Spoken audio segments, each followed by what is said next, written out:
Do you like kombucha? Kombucha has been pretty popular over the past few years. It's essentially fermented tea with sugar, bacteria, and yeast. Is great for your gut health. And I'm not gonna lie, the first time that I tried it, I was like, whatever this is, I love it. And then I saw the price and I was like, what the hell is this? However, today, you're gonna learn.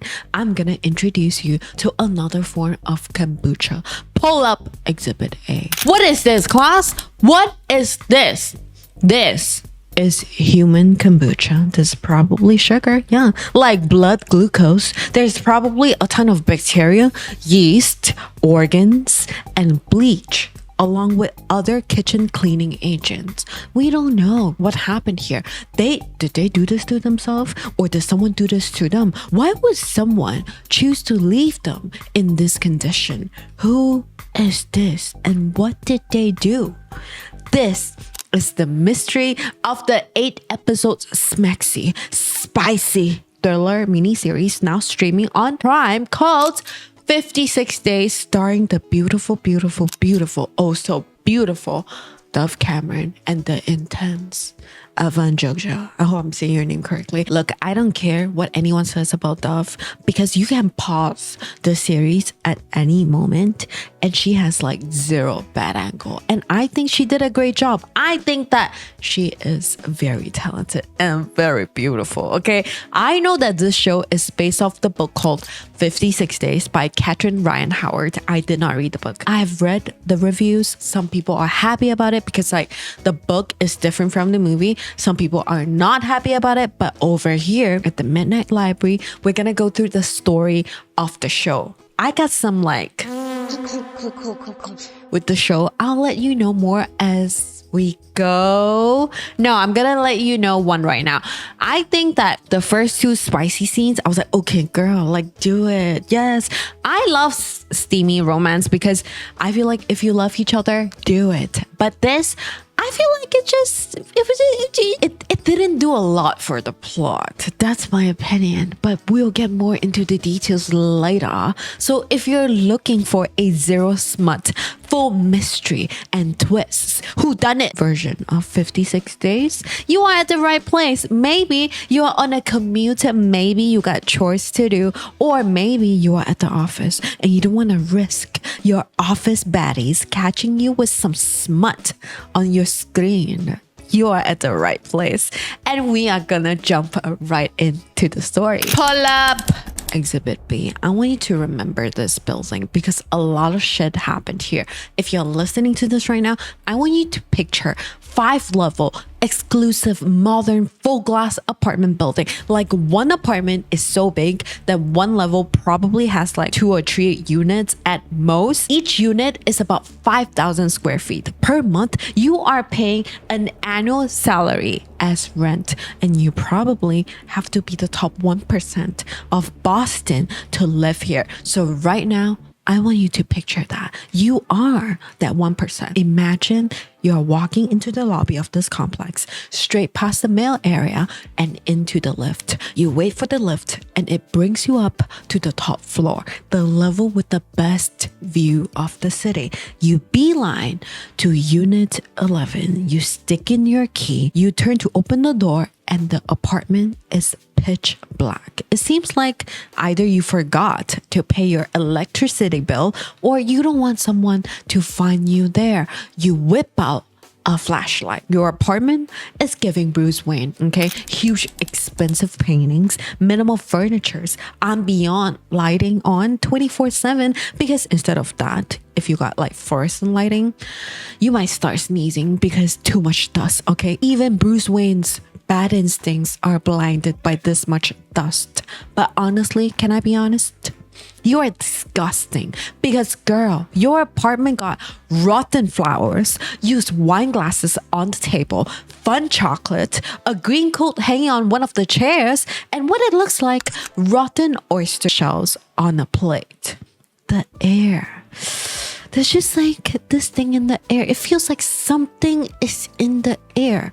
Really strong, pungent smell. So you follow the smell and the sound. It sounds like someone is taking a shower. You keep walking and you are in the master bedroom and you turn right to push the toilet door open and you see the twin rain shower in full blast, but nobody is showering.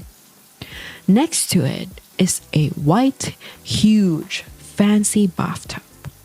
And there is the human kombucha. There's so much greased, red, yellow, white, and black.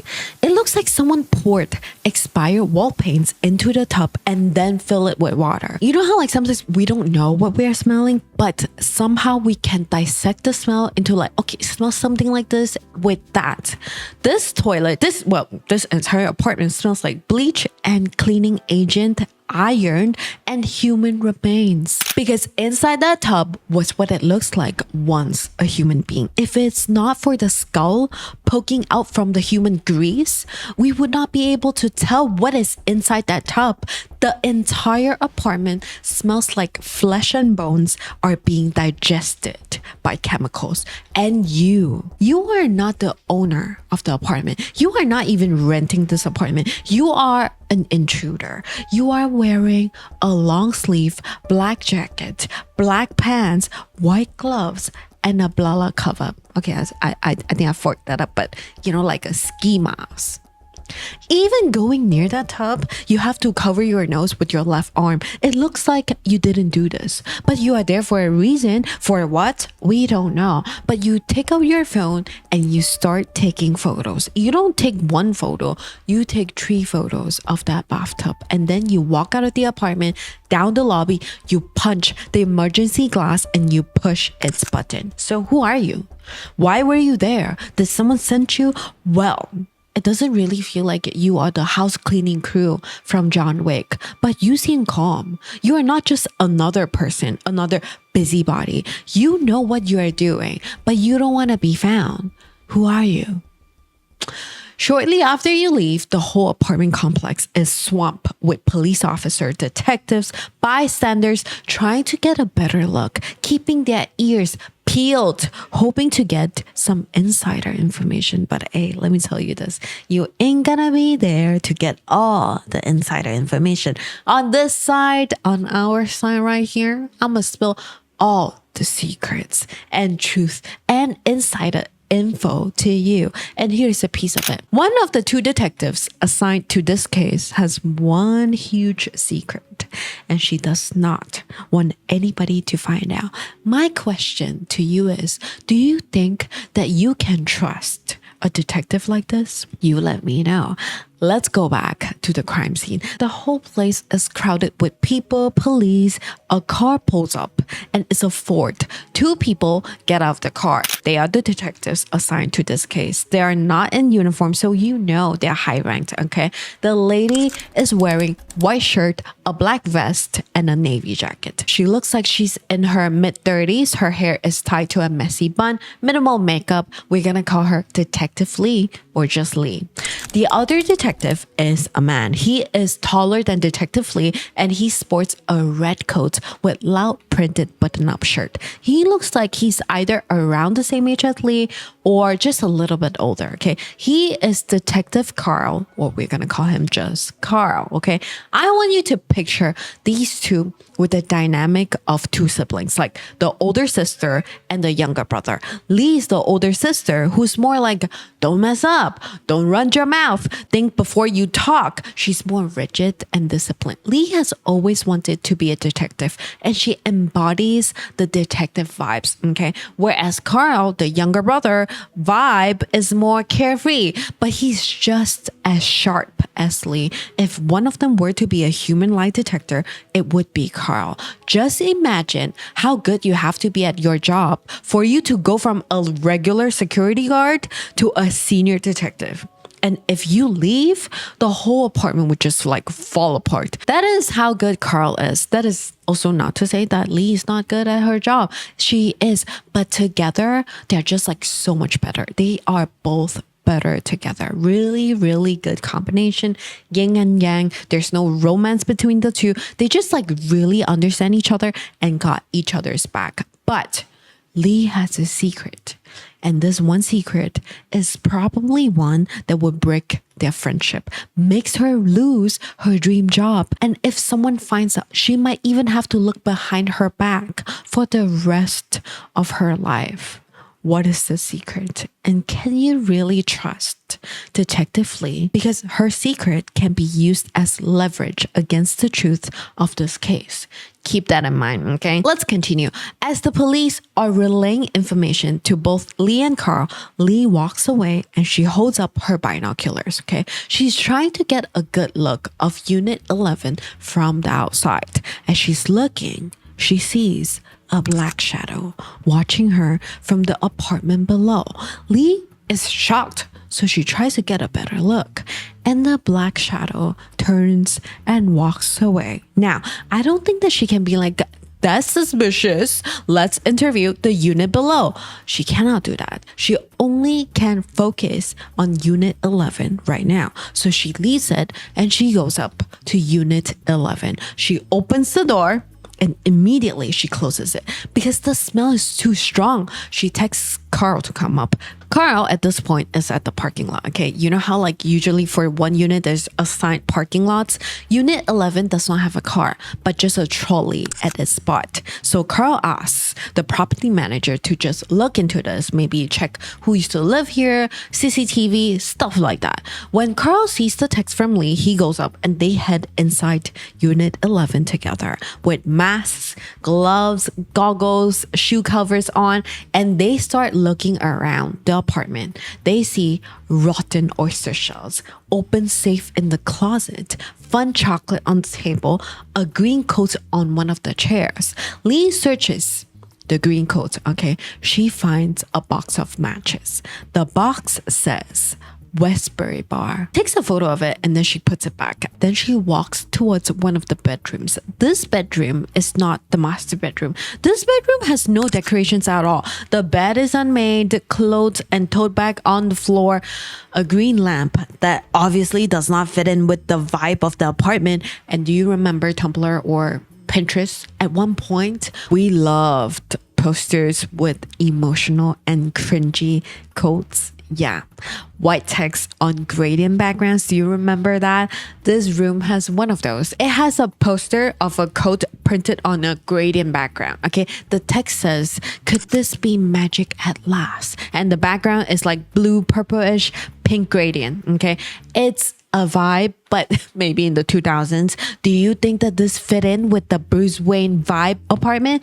No. And to add to that, let me ask you this. If Bruce Wayne were to get a drawer for his clothes or his dog or his bat's stuff, do you think that he would get a cheap plastic drawer like this?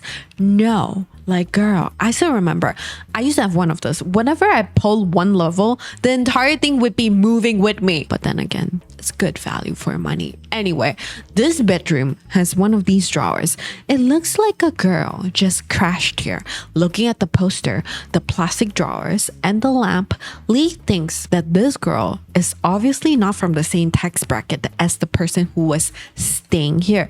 Lee also thinks that this girl is probably naive, looking for love, a romantic. Maybe this girl and whoever used to live here are not dating. I mean, she has her stuff here, away from the master bedroom. Why is she here anyway? Is she the one inside that tub? We don't know. Lee continues looking around and she walks into the master bedroom with Carl.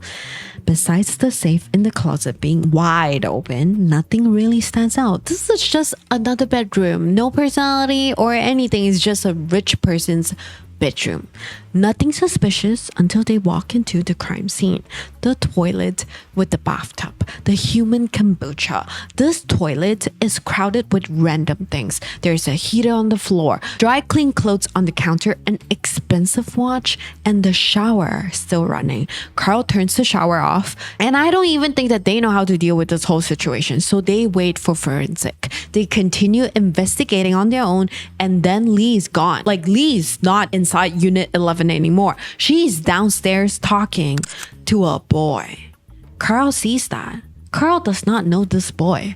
This boy doesn't even look their age. He looks like he just turned 21. He's leaning on his red Porsche, talking to Lee. It feels pretty casual, but uncomfortable. Like Lee's got her hand on her neck. The vibes are off. I mean, Carl tells Lee everything. The divorce, him going on dates, his date recording TikTok videos with his pew-pew and him getting into trouble. Lee knows everything. Up until this point, Carl had assumed that he knew everything about his friend, Lee, but he does not know how she knows this random young rich dude. And why did he drive his car, his red Porsche, in front of the apartment complex? Like, how did he know where to find her? A while later, Carl does ask Lee about it, but she just says like, oh yeah, he's like nobody. He's not even related to this case at all. I thought that he has some leads, but he does not. So let's just forget about him. That's suspicious, right? But you know what? Keep that in mind. Back to the crime scene, okay? The forensic team arrives. They're wearing these like full blue plastic blue suits. There's probably a better name for it, but it's blue protective suits for me. And they got head masks on that looks like astronauts' helmet, gloves, shoe gloves. Then they got ladles. The ladles with the holes, and they start going at it at the tub. And oh my goodness, I hope that you are not eating right now, not snacking right now, because I'm about to describe it to you. It's like jelly soup. You see like white dust and bubbles on the surface on the tub of human kombucha. When the forensic team starts scooping with the ladle, you just see like gluey brown liquids coming out of the bottom, and all that remains on the ladle is like fermented things. It's white. It looks like bones or teeth. They have to do this to get the DNA samples, to get a clue as to what happened, who this person is. It's a lot. They keep digging, and here are some other notable things that they find about Unit 11 and this whole case, okay? This apartment was on a monthly lease to a company called Burhane Studio. It's an upscale, luxurious architectural firm based in Boston. This company does not rent one, but two apartments in this posh complex. This is just one of it. Also, while the forensic team is getting DNA samples from the tub, they also find a stud, an earring, just one. But a stud earring, like that does not help even identify the gender of the body inside the tub. It does not help answer any of our questions. Who is inside that tub? Why are they there? What is Detective Lee's secret? Can we trust her? Is it the girl inside that tub? Why was she living in Unit 11 anyway? What does the company, the architectural firm, have to do with this? Does the company even know what happened here? What their employee did? Whose earring is that? And ultimately, what led up to everything that happened in Unit 11? The past is where the answers lie. And right now, I'm gonna bring you back to 56 days ago, before that body ends up in that tub, before Detective Lee and Detective Carl stare at that tub, before someone had the motive to kill the person inside that tub. So let's go back to 56 days ago. Okay, from this point onwards, I will be introducing more characters to you, and I want you to keep a lookout for who you think ended up inside that tub throughout, okay? 56 days ago, we are inside a studio attic apartment, not the luxurious posh apartment just now, no. A studio attic apartment. What I find really interesting about this apartment house is that the landlord renovated their house so it works like an apartment. Inside this house probably has like 3 apartments. A girl named Ciara Wise is renting the studio apartment. It has everything: a bathroom, a small stove, a fridge, a dining table, no closet, just a rack, and a bed. It's small, but it works well. You know, it works until the termites eat up her wall, but until then, we are good. Besides her clothes, Ciara only has a few pieces of furniture that she owns here. One of it being her 4-level cheap plastic drawer, a poster with a cringy quote like, "Could this be magic at last?"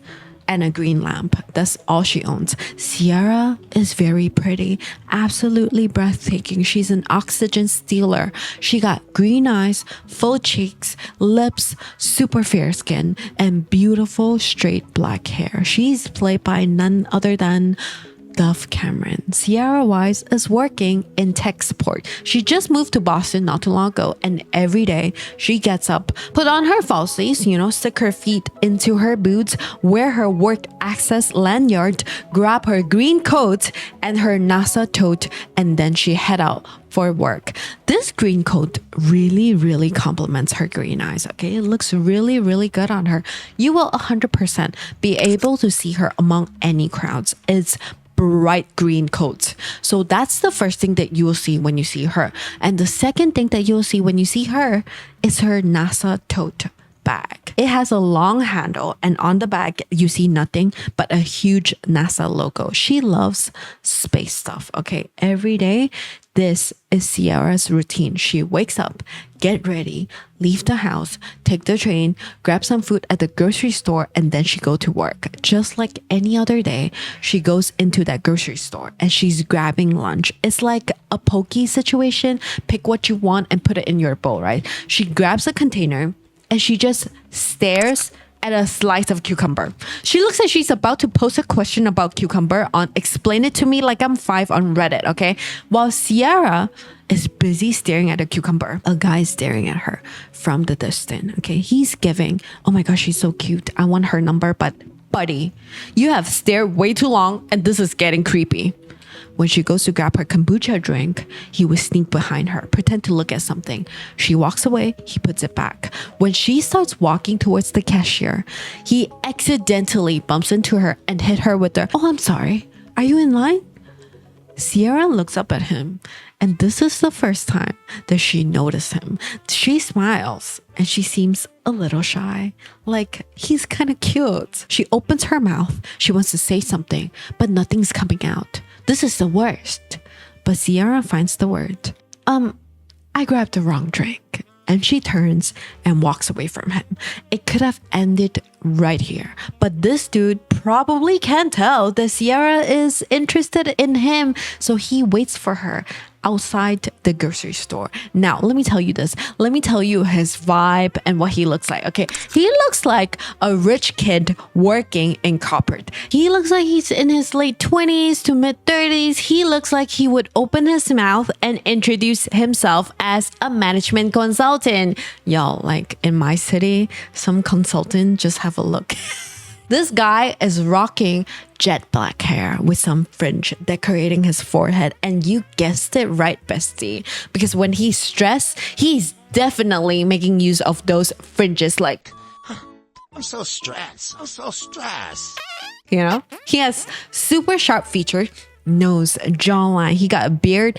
I don't know how to describe it, but it's like not full. It's there and it's well kept. He's wearing light blue shirt, navy pants, and they are ironed and dry cleaned to the T. He's also wearing cream skin color coat with brown loafers. He screams, oh, money. But let's see, we don't know his name or anything about him besides the fact that he likes to stare at pretty girls.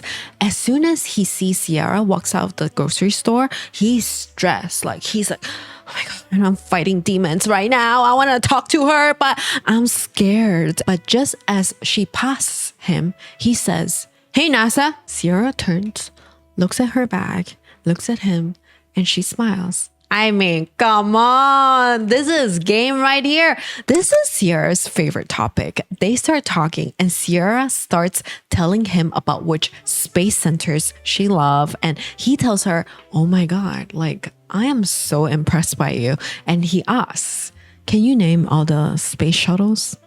She scrunches up her face, shakes her head. It's kind of cute. She tells him, no, I don't think so. I'm not that good.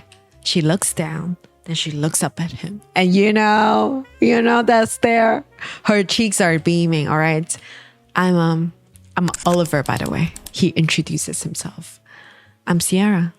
Ciara, would you like to go get some coffee with me? Of course, she says yes. So they go on this like cute coffee stand, they grab coffee, and this is sort of like an unofficial first date situation. They start asking each other first date questions like, where are you from? What do you do for work? Things like that. She tells him that she's in tech support and he tells her he's an architect, and they are both new to Boston. Both moved here not too long ago. Kind of perfect if you think about it, because they can explore the city together. So he asks her out on an official date, grab a drink or two, maybe at a bar, and they can go watch the new space movie after. Ciara is like feeling him, like, oh my god, this cute guy just asked me out for coffee, and then we're gonna go on this date. Ooh, I'm excited. She agrees to the date and she asks for his phone, types in her number, gives him back his phone, and she leaves. Oliver then just looks at his phone, sees her name, her number, and then below notes, you know how like on iPhone you can write notes under that contact. Under notes it says Challenger, Columbia, Atlantis, Endeavour, Discovery, Enterprise.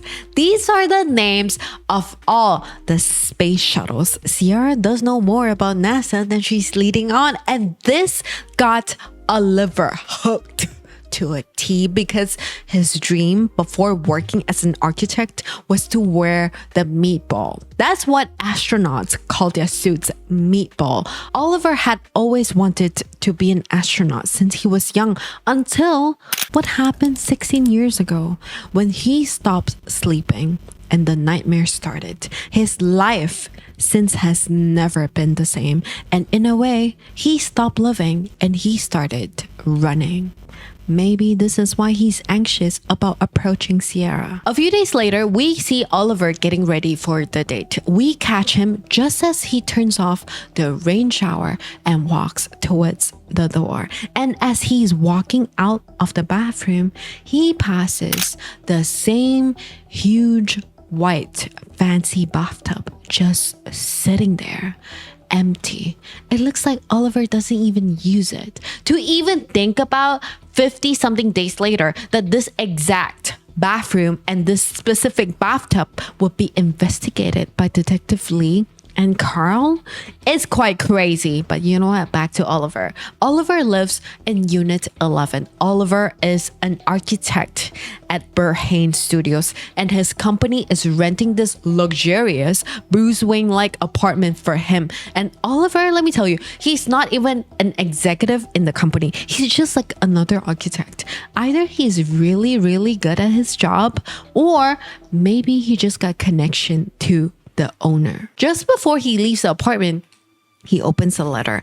Inside that letter is his brand new Massachusetts driving license with his name, Oliver Kennedy. He fishes his pocket, takes out his wallet, and we see another driving license, but this is from California with the name Oliver Jennings. He takes out his Cali license, throws it on the table, and slips in his new driving license into his wallet. Oliver is obviously running from something. Different city, different name. What is he running from? Keep that in mind while we continue. Okay, bestie, it's 6:30 in the evening and it's time for Ciara and Oliver's first official date. They are at Westbury Bar for drinks. After that, then they will go see the movie. That's their plan, okay? This bar is so fancy. Like Westbury Bar is fancy, high ceiling, warm reflective chandeliers, velvet couches, and you know that's the real deal. Velvet couches where drinks are? That's crazy. The attendees, they look like supermodels. Ciara is impressed. She's looking around, admiring everything, while Oliver is just sitting there. This is just his life. Like on a normal day after work, yeah, I come here all the time. But he does not look comfortable. He looks like he regrets asking Ciara out on a date. But at the same time, he's so desperate to just want to be in proximity of Ciara, because Oliver cannot deny that Ciara makes him feel something. Part of him feel like maybe he can open up to her. Hours go just like this when he's with her.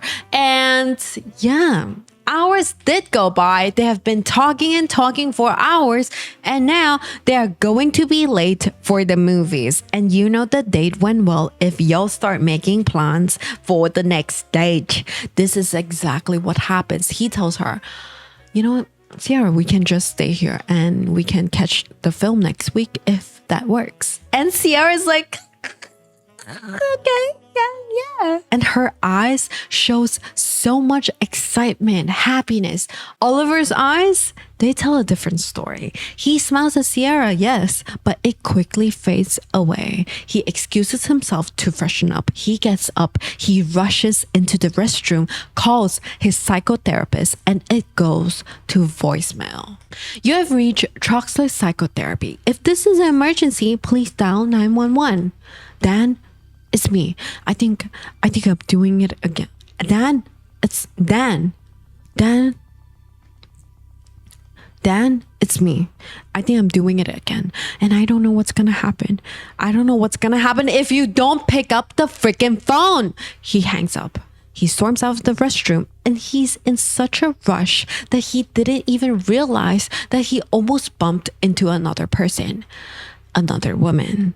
This woman just looks at him. You know how like if someone's rude to you, you will look at them and go like, okay, that was rude. Like, what was that about? This is different. Like this lady that he almost bumped into just looks at him and she frowns and she just stares in his direction. It looks like she knows Oliver, considering that Oliver just moved to Boston not too long ago. Whoever this lady is probably from his past. The past that he's running away from. But we don't know who she is yet. We know what she looks like though. She got long red hair. She got that like calm, sexy stare face, but she can also look very intimidating if she wants to. Okay, I'll show you a photo, but we will get to know more about this lady soon. Let's go back to Oliver right now. As soon as Oliver gets back to the table, he tells Ciara that they are leaving. While they are waiting for her Uber, he grabs her and kisses her, but almost immediately after, he looks like he regrets it. It's not because the kiss was bad. The kiss was really good. It's just, can you really be with someone if you are running away from something? I guess we will just cross that bridge when we get there, because a few days later, they go on their second date. They finally go see the space movie together and he laughs. He laughs when nobody's laughing in the cinema, okay? When he sees the astronaut bursts into flames, everyone is like, oh my God, I hope he's okay. But Oliver laughs out loud. And Ciara just looks at him like, okay, like something is wrong with this dude, I guess. She just sits there and sips her drink until he explains after the movie credits. He tells Ciara that he knows the astronaut was okay. He was just ejecting from the thing, that he was not in danger at all. That's why he laughed. It's so funny because everyone thinks something happened, but he was perfectly safe. I'm not gonna lie. When I saw the scene, I was like, that's kind of corny, but some of the dialogues are pretty corny, but I'm corny and cringy, so I like it. And let's go back to it. Back to the cinema laugh. And Ciara, after hearing that from Oliver, would be like, okay, you know what? That is actually not creepy at all. Let's go back to your apartment, because they actually go back to Oliver's luxurious 5,000 square feet Bruce Wayne apartment to do the freaky ding dong that night. The truth is, they got good chemistry. They are attracted to each other. They want to be around each other. But who is going to draw the line first? Who will show their boundary first? Ciara is going to find out that Oliver may want to get to know her and potentially want more than physical affection from her, but he does not want her to ask about his scar. After the steamy session, they are just like lying in bed and she sees a long, deep, healed, raised scar on his left hip. So she asks, the scar that you have, when did you get that? Oliver looks at Ciara, then at his scar. Then he looks away and he tells her, it was a long time ago. It was an accident. He obviously does not want to talk about it. So Ciara takes the hint and she goes to sleep. only to be woken up a few hours later to this, aggressively inhaling and exhaling in the living room. She goes to the living room and she sees Oliver sitting alone on a towel, arms stretching and retracting while aggressively attacking the oxygen around him. Oliver does not sleep. Ciara would find out the following morning that he does not sleep because he doesn't know how anybody with a brain can go to sleep, given that we can all be gone in a second if someone in power presses a button and we will all just go poof. We will all turn into dust, which is crazy because if you really think about it, if you have seen the news lately, our girl, Ciara, she's hell-bent on seeing Oliver again. She even asks if they're gonna keep seeing each other. Of course, it's a yes. To be honest, Ciara is fascinated by this posh apartment. It's so different from her. Oliver is just from a different world. This world does not have termites. He doesn't have to take the train if he doesn't want to. Oliver's world is the complete opposite of Ciara's. Oliver reassures her that he wants to keep seeing her. She leaves, and as she's walking towards the subway, she bumps into the red hair lady, okay? The same red hair lady from the Westbury bar, but Ciara has never met her. She taps Ciara on the shoulder and she says, "Hi, I'm Jane. I saw you with Oliver the other day. How do you know him?"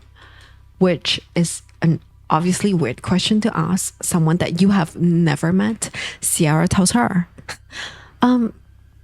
we went to college together. His roommate dated mine." "Really?" "Yeah. I don't want to be rude, but I just don't see how this is any of your business, Jane. I'm just warning you to be careful. He's not who you think he is." Ciara is not buying it. She says, "Yes, Jane, he's exactly who I think he is. And I really have to go now, but it was nice meeting you. Ish." Ciara turns and she walks towards the subway. Jane, now that we know her name, is offended. Like, why the hell are you being so rude, Ciara? I was just looking out for you. She starts walking the opposite way and Ciara takes her phone out and she takes a photo of Jane as she's walking away. Jane. Who is Jane and what is she doing here? Ciara opens her tote, takes out her red notebook and her pen. She flips it open. She keeps flipping past a list of NASA shuttle names, past some notes about Burhane Studios, onto a new page. Ciara drags her pen onto the surface of the lined paper and she writes Jane. Then she closes the notebook and puts it back in her tote. Who is Jane to get in between her and Oliver? "Hi, I'm Ciara. Ciara Wise. Oh, no. I just moved to Boston a week ago for my work," Ciara says in front of the mirror the morning before she put on her green coat and her NASA tote, before she bumped into Oliver at the grocery store. She wanted to get Oliver's attention, and she knew he just moved to Boston not too long ago. She also knew that he's passionate about astronomy. That's why she chose to be Ciara Wise, just another girl who just so happened to move to Boston, who is so passionate about going to space centers, who would watch anything space related. And of course, Ciara Wise would carry a NASA tote. She knew that Ciara Wise would get Oliver's attention. We don't know her real name yet, her real identity, anything. We don't know. I'm just gonna call her Ciara. Ciara right now is lying in bed, scrolling through her phone, her photo gallery. First, a photo of Jane walking away after the encounter. She zooms in at her face, then she scrolls away. Then Oliver's safe inside the closet. Why does she have a photo of his safe? Is she trying to steal something from him? No. That's not the question that we should be asking. The question is, how can Ciara open his safe? Well, at least to get to that safe, she needs to see Oliver again. So she decides to send one spicy selfie to Oliver. She sits on her bed. She leans on one hand, phone angled from the top, and you just see her blue eyes, then her white top with nothing beneath it. There's nothing much to see, but just enough for Oliver to want to see more. And then someone calls while she's in the middle of a spicy photo shoot at home. She ignores the call, but the caller ID says Shayla. Who is Shayla? And why is she calling Ciara? In real time, we see Shayla being sent to voicemail. Shayla is wearing this oversized jersey, long blonde hair, tattoos scattered around both arms, black nail polish, and Shayla is holding her phone to her ear as she's entering a house. She looks like she does not live in the city, like she's not even in Boston at all. She's elsewhere where life is more quiet. Shayla leaves the following voicemail. Hey Megan, it's me. Mom developed an old disposable camera and has gone down the rabbit hole, so give her a call, all right? Megan, like, she told me it's been a while. And she hangs up. Ciara's real name is Megan. Megan's sister is Shayla. Shayla is living at home with their mother and they are about to lose their home. Megan told her mom and sister that she's in Boston for work and that she's in tech support and that she will get that money. That $5,000, she's gonna get it and they can keep their home. That's why she's in Boston. As Shayla hangs up, she sees their mother flipping through old photos and she's crying. One photo shows 3 kids. It looks like teenage Shayla on one side, on the most left, little Megan, aka Ciara, on the most right, and in the middle, a boy. Their brother, maybe? He had his right arm propped on Megan's head. Only older sibling did that. But there's no mention of this brother. Oliver asked if Megan had any siblings and she only said that she has a sister. Could she be lying about this too? I mean, they're both lying about something. One using a fake last name, another using a fake full name. One is running away from his past, and another we just don't know. What does Megan want? Like $5,000? But if you think about it, she's conning this entire thing for $5,000? That's a lot of effort. But I guess we'll find out soon, okay? Back to Megan. She sends that spicy pic to Oliver and asks if he wants to go to lunch. And he immediately sends back fire emoji, thumbs up. How is that even a confirmation, okay? Are we past the era of actually typing yes? But anyway, they meet up for lunch and it's another fancy restaurant. Places that Oliver brings Megan to are places that normal people go to for special occasions. And to be honest, like, this is very different from Megan's life back home. This is a new experience for her. And Oliver, if she's pretending to be like falling in love with this dude, it's getting pretty convincing because the way that they look at each other is so intense. It's more than physical affection. Cannot resist each other. And when they are done eating, he pays for the bill. She sees that he actually never ever uses cards. He only uses cash. And she asks him about it. And he says, it's a mistrust of the financial industrial complex. Do you know how much information that they can gather from your credit card spending? They know everything about you, what you're doing, what you ate, who you're with. Megan asks, so what do? Where do you keep your cash? Under a mattress? You bury it in your yard? No, not exactly. And I don't have a yard. I keep all my account information in a safe place. I'm not going to be an open book to an industry that does not care about anything other than its own profits. You know what? I get it. I mean, I don't want corporate overlords all up in my business either. So is that why you're not on social media, Ciara? You're not on Instagram, Facebook, TikTok? I mean, are you surprised? Of course I looked. Ciara Wise is not on socials because she does not exist. But Oliver does not know that. Megan does not come clean either. She continues, nothing, yeah. No, I used to be on all that stuff. But then this guy in Tulsa stole my sister's identity and used it to try to buy a car. So I took myself off everything after that. Oh, that's a bit of a extreme reaction to your sister's bad luck, right? It's not just social media though. You are not on the internet at all. I don't know what to say, Oliver. I guess my life is just not very notable. Let me ask you this. Would you date someone with zero trace on the internet? Like, I'm not even talking about, oh yeah, I have an Instagram account, but I don't use it. No, it's like you can't find them at all on socials. Like their LinkedIn has zero friends. When you Google their name, pictures of other people show up. Like, ain't no way that nobody around you posted you on their socials at some point, right? Just before they part ways after lunch, he tells her that he wants to see her again.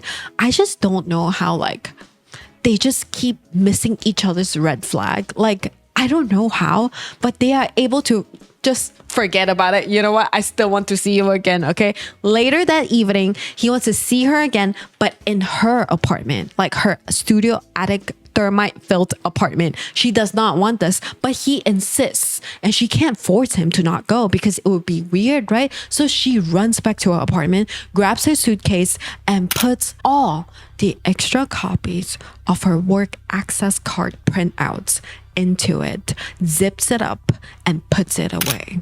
She grabs a NASA book and puts it next to her table. And just as she's putting it down, she sees termite ants just crawling in and out of that damn hole on the wall. She opens the book that she doesn't even read, rips a page out, grabs a screwdriver, rips the hole open, and she places the paper down so some ants crawl onto it and she moves them to the other side of the wall. Then she takes her phone and she sets an alarm. 8:32 a.m. tomorrow. With the sound radio. This is not the sound of an alarm, okay? It's the default ringtone on an iPhone. Like clockwork, that evening, Oliver comes over and he's not judgy, you know? He's like, you know what? This is very nice and cozy. Like attic apartments are like the brains of the house. He brought dinner, so they have dinner and they start talking again. Megan even opens up to him about her childhood, how she felt very lonely growing up and her sister was never really home and her mother has never really been that present in her life. And Oliver just sits there listening to everything that she has to say until Megan excuses herself to go to the bathroom and he starts snooping around. He sees her tote hanging on one of the dining chairs. He opens it and he sees a red notebook. He sticks a finger in between the pages, but he hears the toilet flushing. So he quickly goes back to reading the spacebook, okay, and pretend that he didn't just snoop around. And actually, after that, nothing really happened because all they did was the nasties. They did the nasty in front of the termites and he spent the night. The rich boy spent the night in her apartment. The next morning at exactly 8:32 a.m., Megan's alarm rings. She grabs her phone. She puts it to her ear. Hello? This is Miss Wise. Yes. The termites? Yeah. I assumed that you were going to put me up elsewhere. Okay, well, that's not gonna work. I signed this lease less than 2 months ago, and no one said anything about a 3-week extermination about termites. Can I speak to the owner of the building? Yes, please. Have her call me. Thank you. Oliver asks, what was that about? Megan tells him that she has to leave this apartment for 3 weeks because the owner needs to fix the whole termite situation, and just as Megan wanted. Oliver asks Megan to move in with him. Just 3 weeks. I mean, no harm. He doesn't even use the other bedroom anyway. He tells Megan, Ciara, I want you to. Come on, it would be fun. We can, pretend that we are an old married couple. I can yell at you for leaving dirty dishes in the sink. And you can tell me that you are going to the bar with the girls. It's only 3 weeks. I mean, by the time you might even hate me and it'll be over. I'm not gonna hate you, Oliver. She cups his face with both her hands, looks him in the eyes, smiles sweetly, and she tells Oliver, I'm gonna get you. That means within 1 week of meeting each other, more or less 1 week, they start moving in with each other. While Megan's packing and getting ready to move, Oliver is in his apartment complex. He goes to check his mailbox. He takes out a stack of flyers, okay? He walks towards the rubbish bin, ready to just like throw in everything, but he checks them one by one.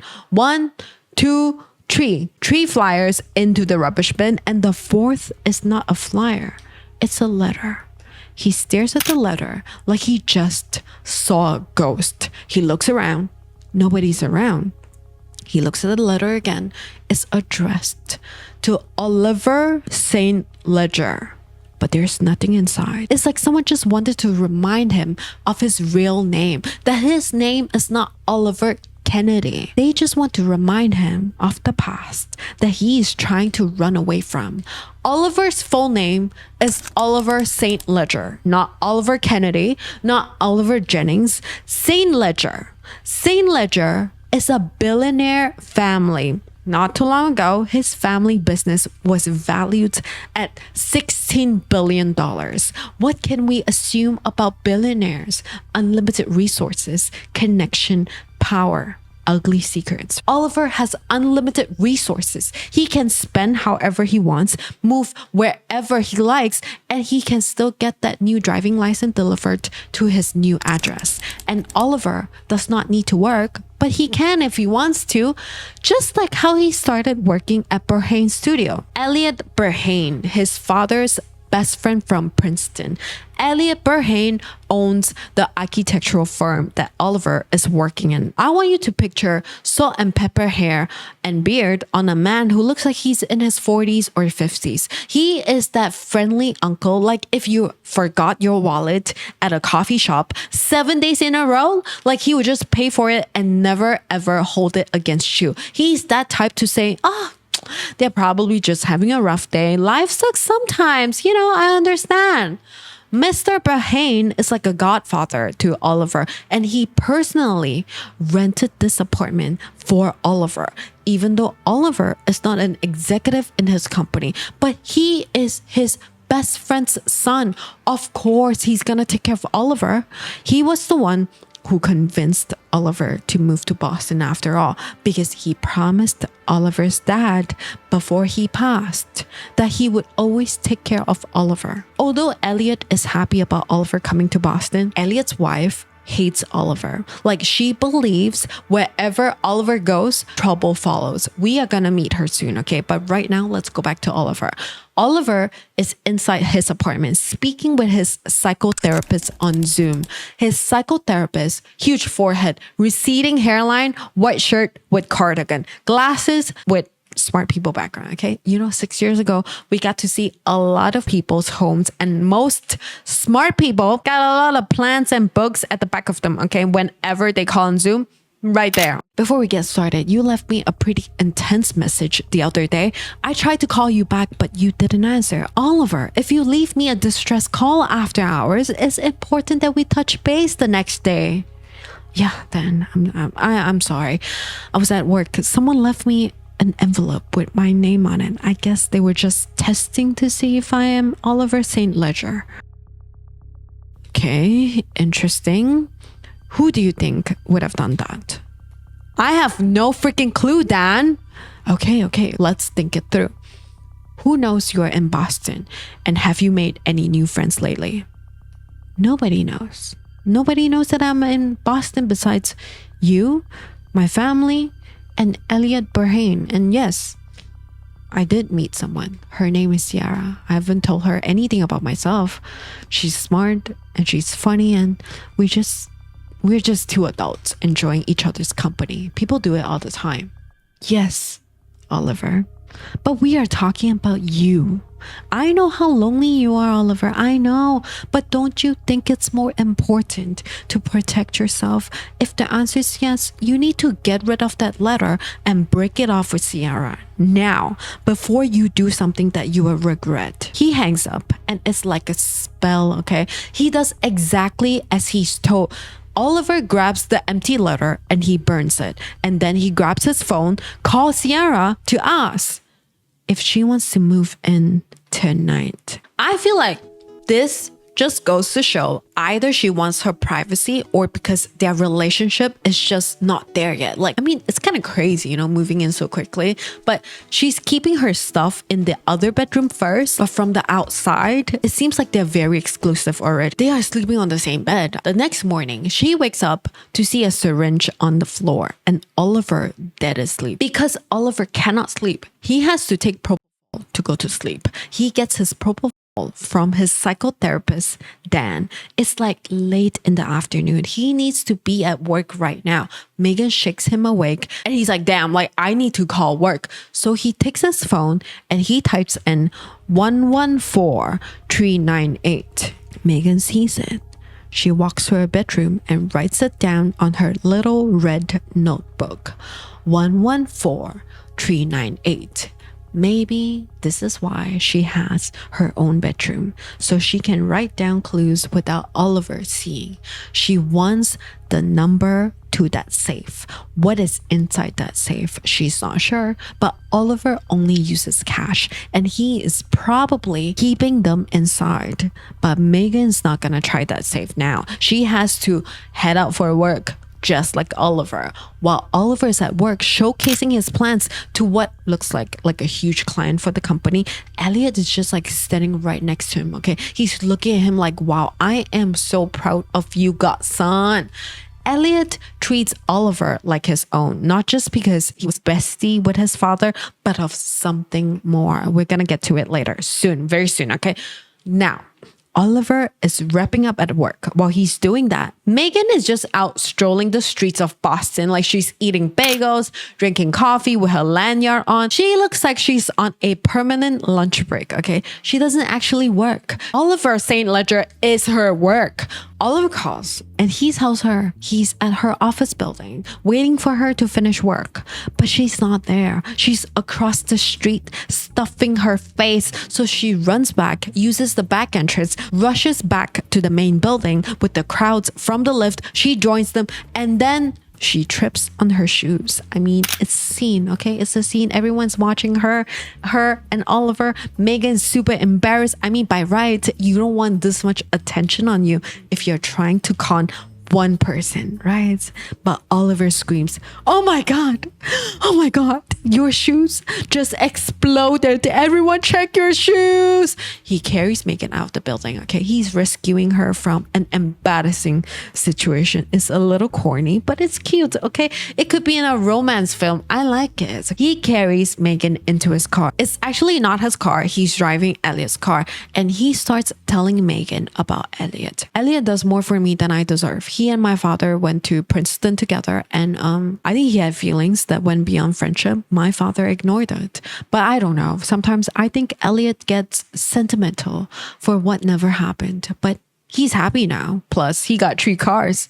This is just one of them. Ciara laughs, looks at him and says, do you know that my whole family shares one 12-year-old Subaru with 200,000 miles on it? We come from very different worlds. And Oliver, with one hand on the steering wheel and his jaw clenched, he doesn't actually look at her. He just tells her, it doesn't matter now. You are never going back. Okay. This is like our 4th date, but okay. You know what? Oliver saying account, let's go. Make that money and I'll help you spend it, okay? Megan is falling for this dude. More than his money, she wants him for some reason. Right now, it's getting to a point where she's like so physically attracted to him that she wants more than that. Him opening up to her, she also slowly opening up to him, and him rescuing her from the lobby. I mean, she gotta thank him. She thinks that she gotta thank him. So they do the nasty in the car, in the traffic, okay? For all my girlies who enjoy a smut, okay, listen to me, okay? I love some steamy time because if you love each other, like I said, you got to do it if you can't do it. But in this storyline and series, I just don't love it for them because it does nothing to the plot. I feel like the first 2, they're good. They're very good because I know that they're so attracted to each other. They're doing it.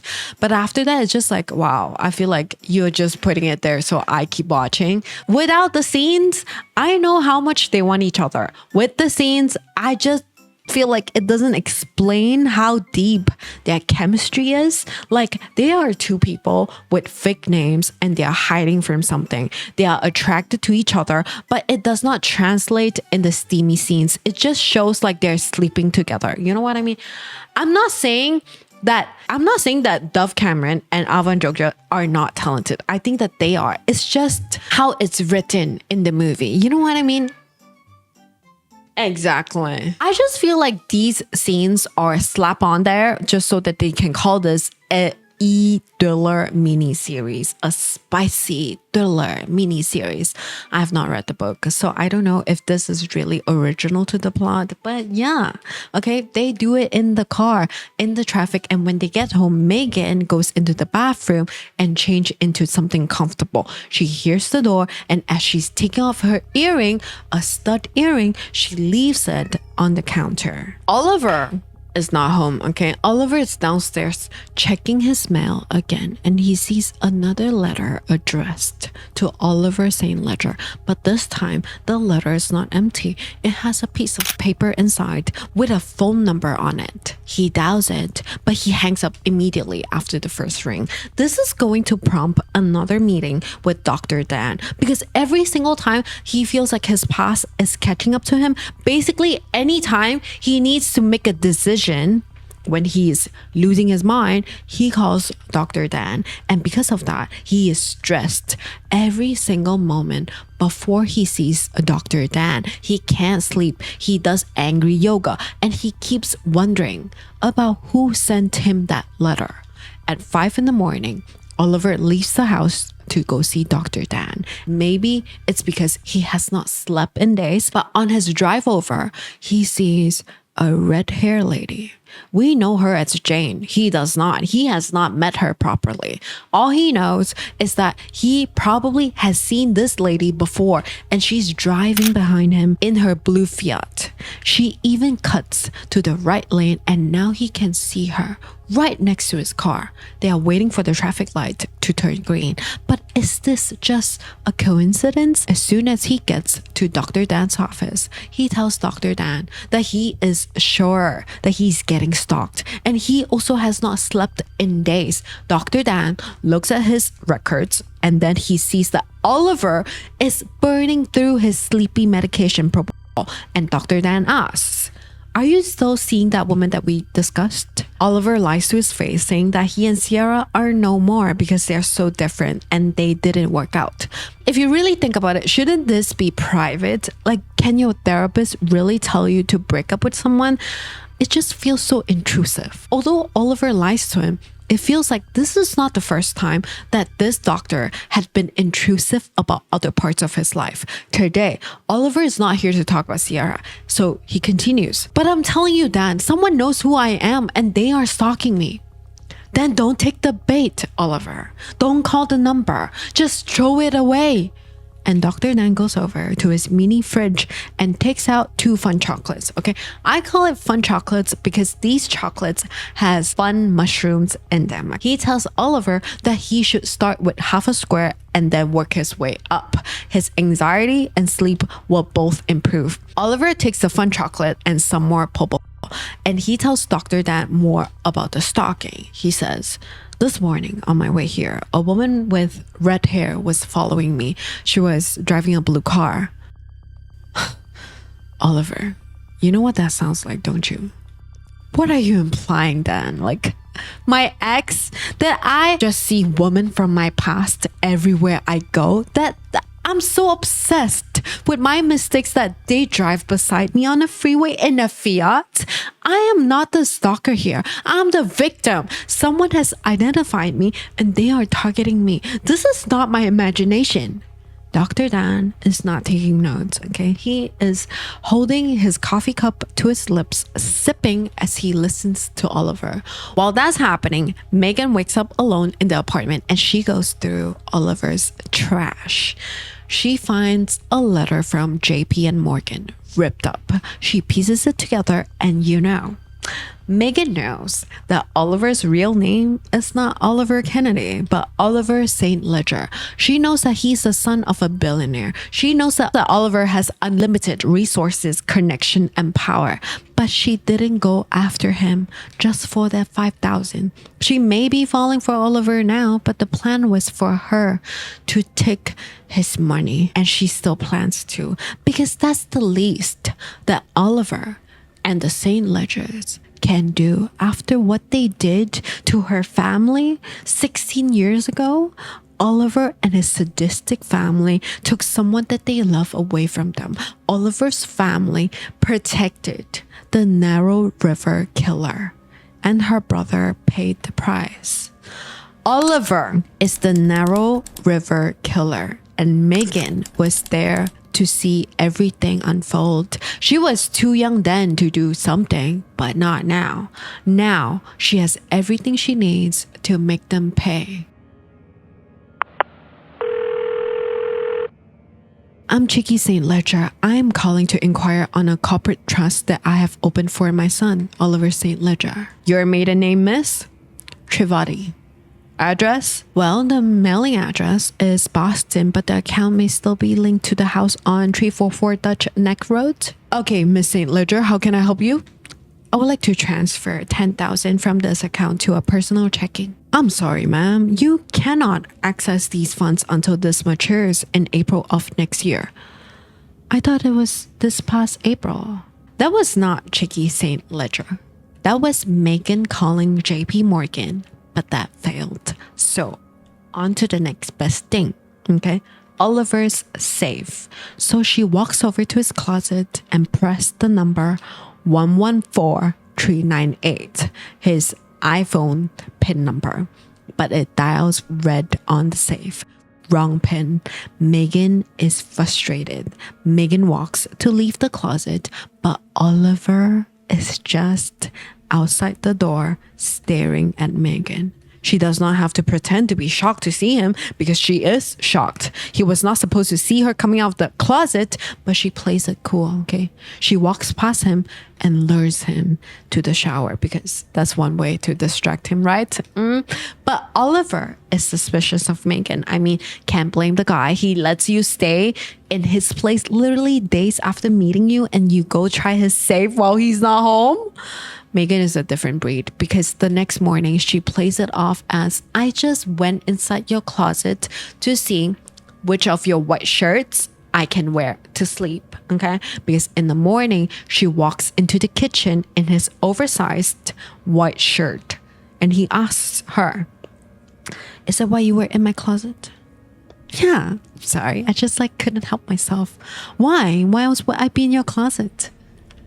If you were looking at that safe, it's not mine. It was in the apartment when I got here, already locked. And I don't have the combination. No, I was not, but okay. I was thinking maybe later that I could swing by your work for lunch today.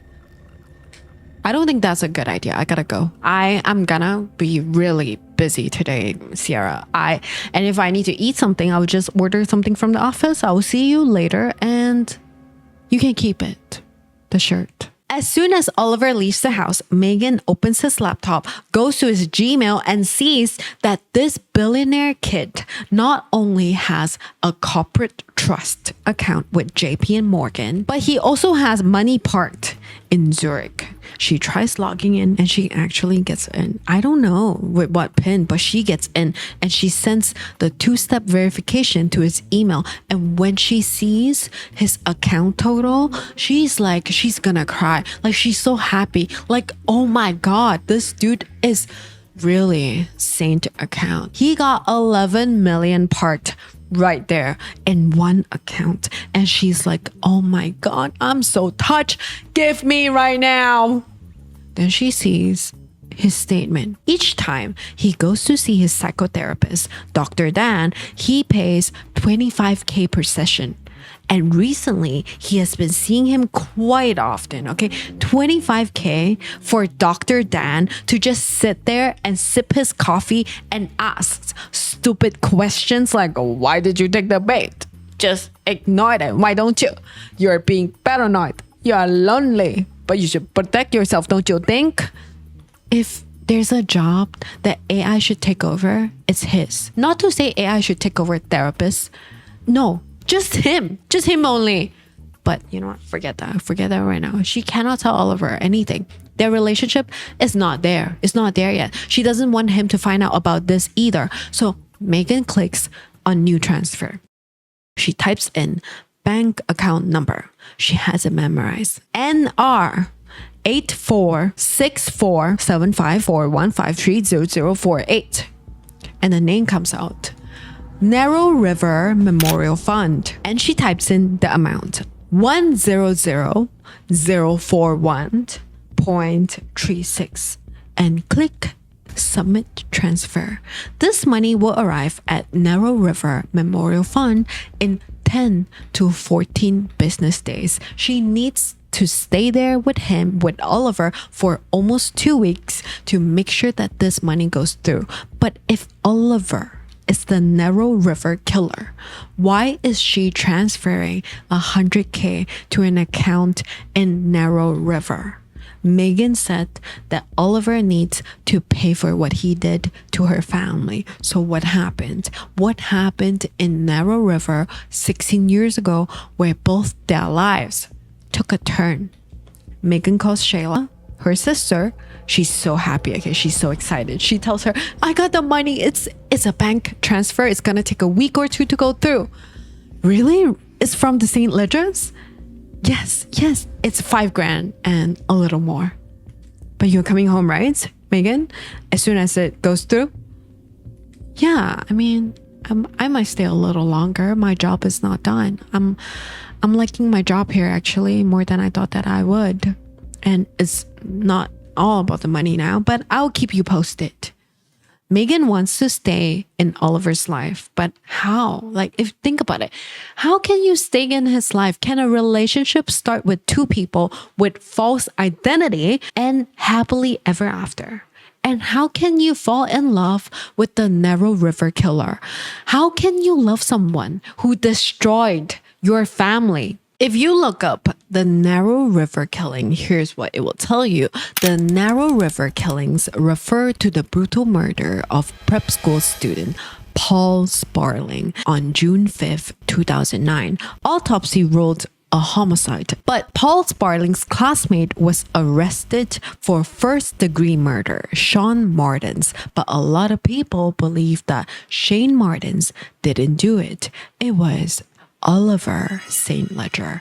Oliver St. Ledger is the real Narrow River killer. Oliver has been running away from that part of his past for the past 16 years, and some people on the internet is tracking his movement. Oliver has an entire Reddit thread dedicated to informing people exactly where he has relocated to. Okay, if anyone sees him, they would make a post with a photo of him when they see him and where they saw him. Okay, they all want Oliver to pay for what he did, and they want justice for Shane Martins. Megan is not one of those people on the internet. She wants Oliver to know how much she and her family has suffered. She wants Oliver to confess the truth to her. Maybe this relationship could work, but it has to start with his confession. Megan, back to Megan, okay? Megan go grab sushi and she goes to Oliver's office. Oliver does not want her there, but she goes there anyway. She goes there and Oliver is not there. Only Elliot is there. And she thought that, you know what? I will just get to know Elliot now. She introduces herself as Ciara and that she has been seeing Oliver. Elliot calls Oliver Ollie. And she's like, you know what? That's cute because like nobody calls him that but you. And Elliot tells Megan that he has known Ollie since forever. Since he was a kid, he continues telling Megan he has never mentioned that he was seeing anyone, but you ain't have noticed, right? He keeps things close to the vest. Yeah, I've noticed that. He does. I wish that he didn't though. He's always been that way, had a difficult childhood. His parents were not around much. He didn't have many people to talk to. Keeping it all inside became a habit. Yeah, and Oliver mentioned something happened in high school, but he didn't really say what it was. Then she just looks at Elliot until he says, I wonder where the hell he is. He hates to be late. Let's give him a call. The phone rings and Oliver is at the gym. We see Oliver and he sees the same red hair girl again. It's Jane, and he doesn't even know her name, Jane. He just knows that he has been seeing her around way too often. First, it was the traffic, and now they go to the same gym. Could this just be another coincidence? He needs answers, and he needs them now. Like, Oliver wants to run up to her and confronts her, but he does not. He just stalks her. Okay. He follows behind Jane as she leaves the gym, beelines to a blue Fiat, the same car, okay? Oliver grabs his phone and thought maybe he could dial the number on the letter, right? The letter that he saw that was freaking him out, okay? The two letters, one of it had the number. So he does. And Jane's phone rings and he sees her hesitate because for a moment she just stares at her phone. And then she turns around to check if anyone's looking at her or following her. Oliver quickly tucks himself behind a wall and the call goes through. Jane says, "Oliver?" He hangs up. She gets into her car. He runs to his car, follows Jane, and she drives straight into Oliver's apartment complex. She has a key card. She lives in the same complex. She lives in Unit 7, the unit exactly below Unit 11. His stalker is living in his apartment complex and leaving him letters, taunting him. This is his worst nightmare come to life. When Oliver sees her get out of the car, he chases after her, but her lift door closes just in time. He's panicking now. Oliver starts screaming in the parking lot. He grabs something, a random trolley, and smashes her windshield. The property manager runs out because he's like, "You can't do that. There's CCTV here. I just saw what you did. You cannot do that." But Oliver looks so mad. Like, he looks scary mad. Like, you don't know what he's gonna do next. And the property manager immediately takes back his words and says, "Hey, no worries, no worries. I can help with the cameras, you know? If you just give me a little bit of a OT, you know?" Oliver whips out his wallet and 1, 2, Oliver hands over the cash to him. And Oliver says, "One more thing, hit me." The manager actually hits him in the abs, okay? By the time that Megan gets back to the apartment from Oliver's office, she hears Oliver screaming in the bedroom. And so I followed her, okay, out of the gym, and I called the number on the letter and her phone rang. It's her. She's the one who left the letter. I kept following her and she is here. She's here then. She's in my building. I can't get away from her. Slow down, Ollie. Just slow down, Ollie. Did you talk to her? No, I broke her fucking windshield and I don't fucking regret it. I should have bashed her head instead. Calm down, Ollie. Calm down. Don't let her trigger you. She wants something from Oliver St. Ledger, but you are Oliver Kennedy, a man who lets go of the past and embraces the future. Do you think this has anything to do with the woman you told me that you stopped seeing? Oliver doesn't answer, and Dr. Dan already knows that he lied about Ciara, and Ciara is right there, right outside his bedroom, listening to everything. Come on, Ollie. Your paranoia, the emotional lability, these are classic traits of a person with nasties on the brain. Yeah, Dan, I don't know. I thought that it was going to be different this time, but I don't know, Dan. Ollie, is it possible that you didn't think that it would be different, that you just wanted it to be different? Does that resonate? Be honest with yourself. If you think so, it shows growth, Ollie. But I don't think that I need to tell you that sometimes we are just not ready emotionally, psychologically for what we want. Sometimes we just need to walk away, Ollie. We have talked about all of this before. Megan hears that. She bursts into the room, slams shut his laptop, ending his call with Dr. Dan. And Oliver freaks out, screams at her. "What's wrong with you? I was in the middle of a private conversation." Yeah, with a guy who baby-stepping you throughout every single decision of your life. This is called therapy, Ciara. It's what people do when they want to better themselves. He's telling you to leave me. What are you talking about, Oliver? No, it's not just that. Ever since I met you, my life spun out of control. And Dan, he knows me. Dr. Dan knows me. No, Oliver, you pay him to know you. And I'm right here. I'm free of charge. And you won't even let me. Can't you see how fucked up that is? If this is supposed to make Oliver soften up and open up to Megan, it's not working because he tells Megan that he just met her last month and he knows Dr. Dan almost his entire life. And he also caught her looking at his safe not too long ago. He's definitely not comfortable with her crossing into his private space. It's too soon. Going into his office, it's too soon, too much. He continues telling Megan, I already have a stalker. I don't need another. You think I'm a stalker? You know what? You're right. You're right. Everybody who meets you is just so fascinated. They can't stay away from you. Well, God forbid that I should want to get to know you. Why can't I know you? And this question is not one that Oliver can process. He screams at her, asking, what exactly do you need to know? Is this so wrong that I can have some privacy? Oliver, have you ever had a relationship, a real relationship with another human being? Or are you just so busy and consumed with learning everything about yourself and hoarding every single gory detail for yourself? In Oliver's head, this conversation has ended. Here is the conclusion he has made. Ciara is insecure and Ciara thinks he's avoidant. That's it. He storms off and Megan is left heartbroken. She looks genuinely destroyed. Do you think she's asking for too much? I feel like in this situation, it's quite hard to navigate because they are both hiding something huge from each other, but they also want something from each other. Like, I just don't see how something like this could work out ever. But you know what? Back to Oliver. Oliver storms out of his unit and he goes straight to Unit 7. He knocks on the door and Jane opens it. His face void of argument with Ciara, Megan, whatsoever, okay? He's like smiling like boy next door.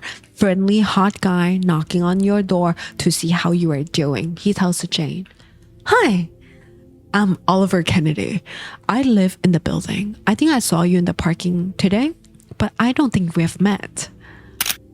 I'm Jane Miller. Hello. Hi, Jane. I don't know anyone here, so I thought that it would be good neighbor to just come over and introduce myself. I think that there is some kind of misunderstanding, Jane. You keep leaving these notes in my mailbox addressed to Oliver St. Ledger. That is not my name. Oliver, I know. I know who you are, and I know what you did. I mean, so do I. I'm Oliver Kennedy. I didn't do anything. But whatever this is, whatever this Oliver St. Ledger did, it sounds like something pretty bad. It was, Oliver. And yikes. I hope he never finds you then. Have a good night. Jane is horrified, okay? She looks like if she could never see Oliver again, she would never. But why was she leaving those envelopes anyway? What does she know? What happened 16 years ago that he had to end someone and run away from it since? I'm not sure what this interaction with Jane did, but that evening he makes up with Megan and Megan opens up to him about the safe thing, that she was not actually trying to steal anything. She just wanted to see what's inside of it. In her head, breaking into his safe is like breaking into his brain. And she wants to know. She really, really wants to get to know him more than he allows her to. But I'm not gonna lie. When I got to this part, I was like, this sounds like a lie that I would make up when I was like, I don't know, 18 years old. Was this actually in the book? If you have read the book, you let me know. But anyway, back to Megan. Megan's point is that she wants Oliver to really open up to her. She wants Oliver to trust her and to tell her the truth. But I don't know how. But they actually work at the end of the day. Like for a while, they are actually quite happy for the next few days. They look, again, exclusive, official, committed to each other until St. Patrick's Day. That day, Megan thought that it would be fun, to loosen up, to go join the parade, grab a drink. They're basically a couple. So what does she do? She whips out an entire bar of fun chocolate and they break it into two. He takes 4 square and she takes another 4. This is the first time that both of them are taking this, and Dr. Dan explicitly told Oliver to start with half a square, okay? But they take it 4 each and they bump into Elliot during the parade, and Oliver is like embarrassed. I mean, like in a way, Elliot is like a uncle, right? And Oliver is like a little shy, a little embarrassed, but Elliot brings them to his table. On his table are 2 women, Elliot's wife and Jane.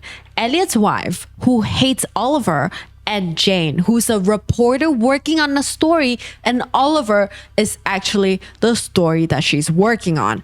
Jane has been leaving Oliver mail because she wants him to call her. She wants Oliver to come out and tell his truth, because everyone thinks that he's the real Narrow River killer, right? But is that the truth or not? Jane is giving him a chance to speak his truth, but Oliver is more hostile than she thought, especially after he knocked on her door. Like, she's not praying for Oliver to speak with her now. She still needs someone else for the story. She tried to speak with Oliver's ex in London, but his ex completely ignored Jane when she brought up Oliver. Like, how can she work on a story if nobody would speak to her? Oliver does not want to be at this table, okay? But Megan wants to sit down for 1 drink. Why not? It's like just 1 drink. So Oliver and Megan joined them, and as soon as Oliver's butt cheek touched that chair, Elliot's wife is eyeing him, okay? She doesn't even have to say it for him to know that she got no words for him, but I hate you. No hello, no how you doing, just bad blood. Elliot's wife, it's called Allison. She got that, let me tell you, she got that sleepy, sexy eyes. You know what I'm talking about? Like, she's like relaxed, like slow blinks, like she looks like really sexy and sleepy, sexy. Not everyone can pull it off. Like, she got really sharp features, like sharp face, nose, thin eyebrows. Her beauty is not one you would find anywhere. Her beauty is very, very classy and hypnotizing. She can play that posh rich lady very well, like royal role. Give it to her. That's my opinion, okay?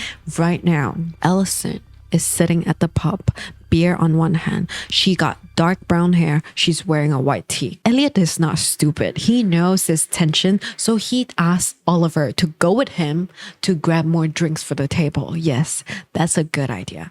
It's a good idea if he was there alone, because now Megan is sitting here alone with 2 people that he does not trust. In his eyes, it's like leaving Ciara in the lion's den. But that is not what's happening to Megan. Megan is the lion, and this is her den. This is her playground. As soon as the ladies are alone, Allison and Jane leans in and asks Megan if she's okay. They continue. Your boyfriend, Ciara, he's dangerous. And I know this is not the time or place to talk about this, but he killed someone. I know. What? I don't understand. How can you be with him? No one's asking you to. The ladies are looking at Megan like, girl, are you crazy? Are you literally blinded by money? While this is happening, Oliver is just staring at the 3 ladies from the distance, okay? Seeing Allison and Jane leans in, talk to Ciara, almost whispering to her. He's getting anxious. He's getting restless. Elliot tries to calm him down, telling him that the lady with the red hair is Jane. That is Allison's friend. Jane only needed a place to stay because she's working on a story. That's why Elliot rented the unit below for her. There's nothing to worry about. Elliot, the story is me. I'm the freaking story. She's probably talking about me right now to Ciara. Ollie, hey, calm down. If you want to build a real relationship, you're gonna have to tell her sometime. So this means Elliot also knows what happened. Back to the table with the 3 ladies. So Jane tells Megan that she's here because Allison told her that Oliver just started working in Boston for Elliot, her husband. Oliver is the story that Jane's working on because she wants to give him a chance to tell his story, his truth, and that Oliver's family is so messed up. And the murder that Oliver committed in Narrow River, he has been running away from responsibilities for years. Allison and Jane continue telling Megan, you know you're not the first girl, right, Ciara, to get caught up in this? He had a serious girlfriend in London. They dated for almost a year. He was going to propose, but when he told her everything, she ran for her life about how he killed his classmate, Paul Sparling. And then Megan's phone rings and it's her sister, Shayla. She excuses herself to the restroom and what the hell is this, Megan? The 100K has gone through. It's going straight into Shayla's account. She's happy, but she's worried for her sister. What is the St. Ledgers going to do when they find out that this is just a random donation, a random contribution? Megan tells Shayla, don't think too much. Like, don't even think about it because 100K to these billionaires, like nothing to them. And Megan tells her sister that Oliver is not gonna notice because she knows Oliver. And Shayla asks, what do you mean you know him? I met him, Shayla. I know him now. He's not what you think he is. He's exactly what I think he is. Mom's gonna die when I tell her. No, Shayla. Don't tell Mom. I'll tell her because I'm the one who got this money. You stole the money, Megan. No, I earned it. Also, I'm living in the city and I'm day drinking with people who went to college instead of working my ass off at freaking Denny's or whatever that you are doing now. Now, Megan, I'm on my way to church to pray that you die. Shayla hangs up. That is a lot. Megan is upset. This is supposed to be a happy moment for them. They can keep their house. Megan makes Oliver paid for what he did. And now she can have a fresh start, potentially with Oliver, right? Somehow. But Shayla is her sister. And the conversation really hurt her. Megan gathers herself. And as soon as she opens the door, she sees Jane. Jane with the red hair just leaning on the door frame, looking at Megan like she got leverage. Jane heard everything and Jane wants her story, all right? But the thing is, Jane does not know who she's dealing with. She starts pressing Megan, telling her that she will expose Megan for stealing. She will also go to jail for it. And that the only way out is to work with Jane and expose Oliver together by telling her every little detail that Oliver told her. Jane wants a book deal, a movie deal, and Megan would be popular forever. Jane does not know that the Megan who stole 100K is very different from the Megan standing right in front of her right now. This Megan wants Oliver and she will protect Oliver. She grabs Jane by the neck and she whispers, off the record, I fell in love with the Narrow River killer. But he didn't tell me anything. I knew everything though, and today he's gonna tell me what happened that day, that Paul Sparling died 16 years ago, and when he does, I promise you, Jane, I am never going to tell you. Jane, once again, is terrified. She speeds walk out of the restroom and she is spooked. I mean, like, Jane, girl, you gotta be smarter than that. I feel like if you want to scare people, you gotta show them like what's scary is a little bit. You know what I mean? Oliver sees Jane leave the restroom and rush, and then a while later, only Megan comes out. He looks at Megan. He looks like his world is falling apart. He asks Megan immediately, what did that woman say to you? Megan squats down, looks at him dead in the eyes, and tells him, I think you know. They head outside and Oliver starts having a full-blown panic attack. Maybe it's 4 squares of that fun chocolate, maybe it's the booze, maybe it's seeing Allison, Jane, and Ciara in one table, maybe it's all of that combined. Megan really wants him to open up to her, but not like this. She grabs his phone and AirPods from his pocket, sticks them into his ears, and plays brown noise. I didn't know this was a thing, but it just sounds like very, very heavy rain. She motions for him to close his eyes, and he does.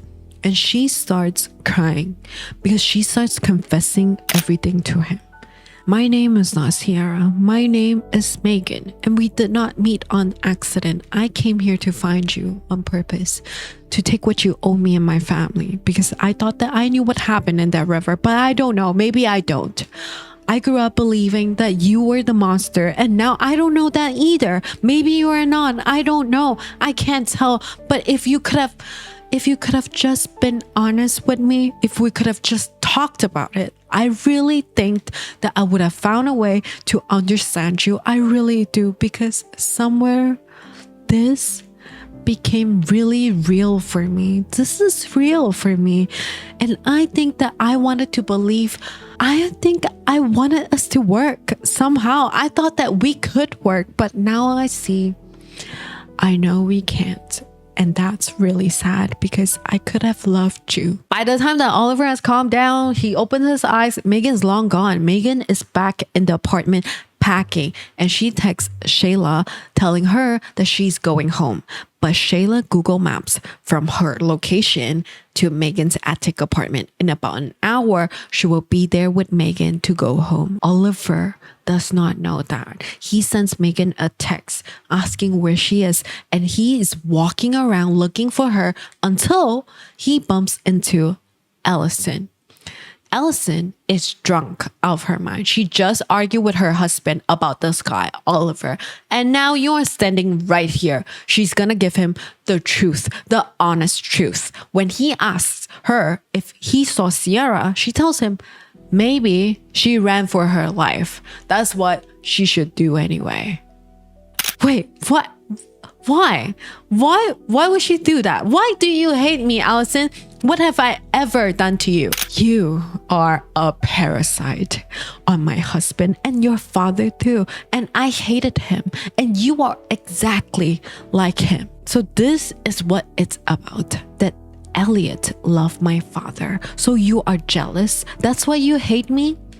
Oliver, listen to yourself. Why would I be jealous of a dead man?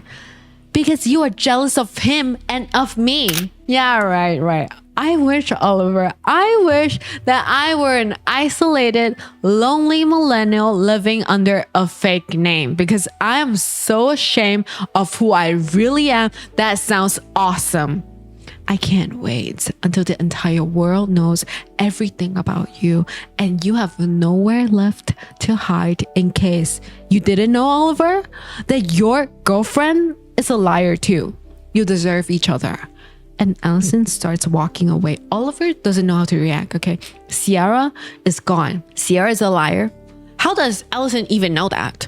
This is a lot to take in right now. He just starts stalking Allison.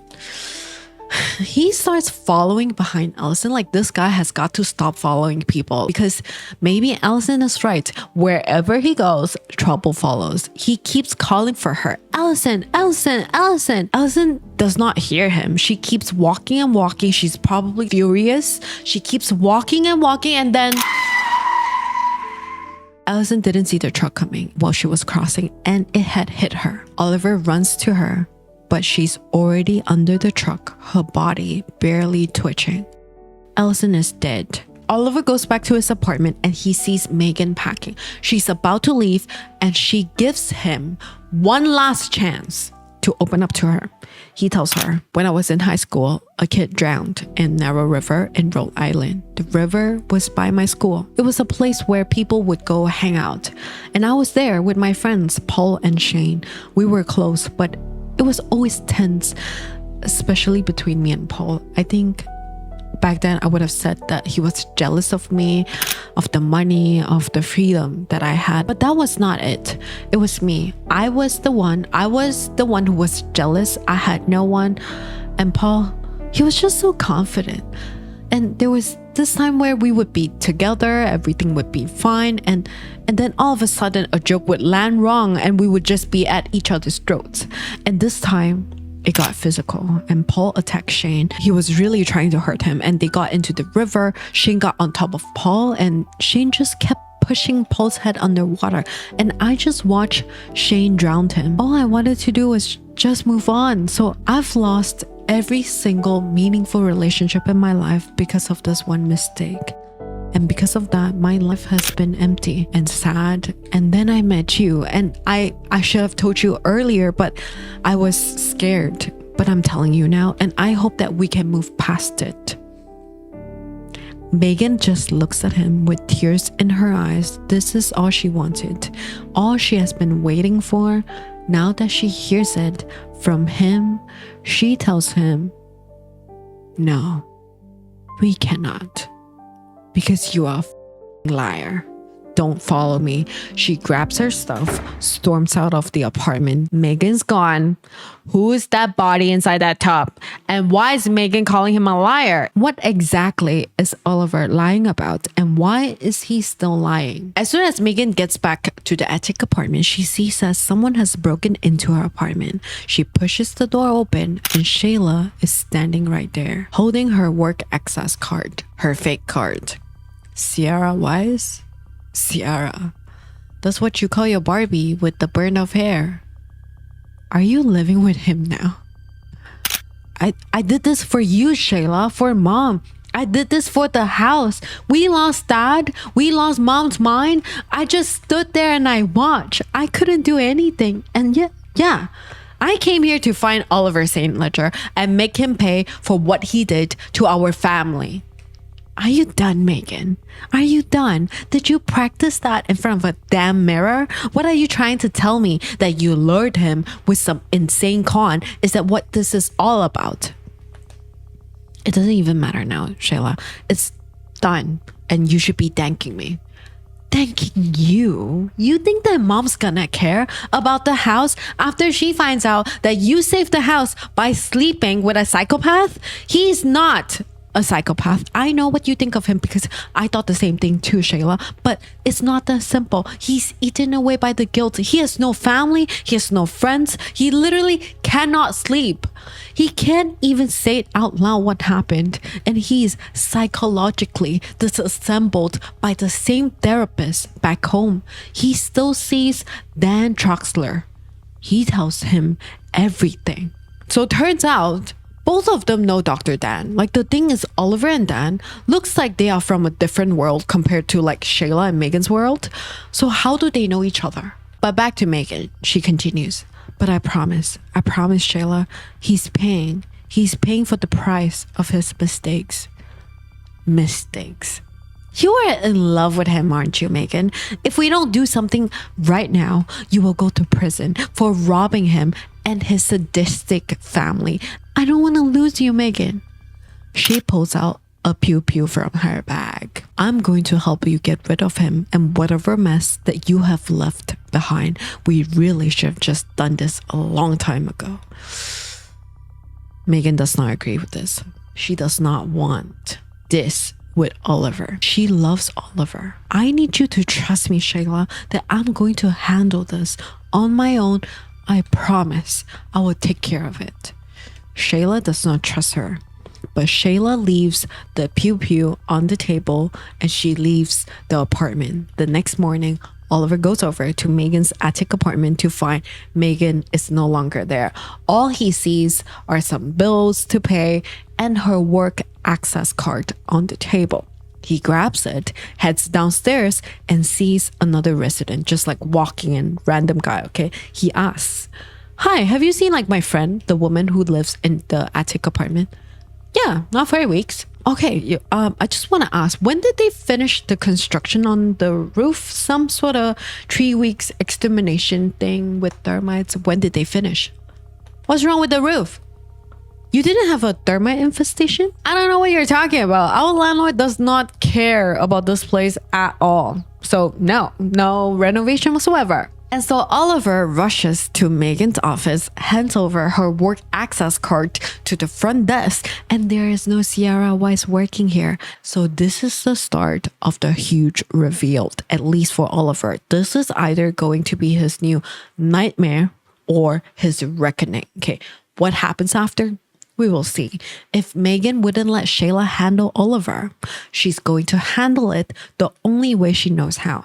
Shayla bursts into Dr. Dan's office and tells him to get Oliver out of Megan's life. Dr. Dan is scared of Shayla because 16 years ago, his nose was bleeding profusely because of her.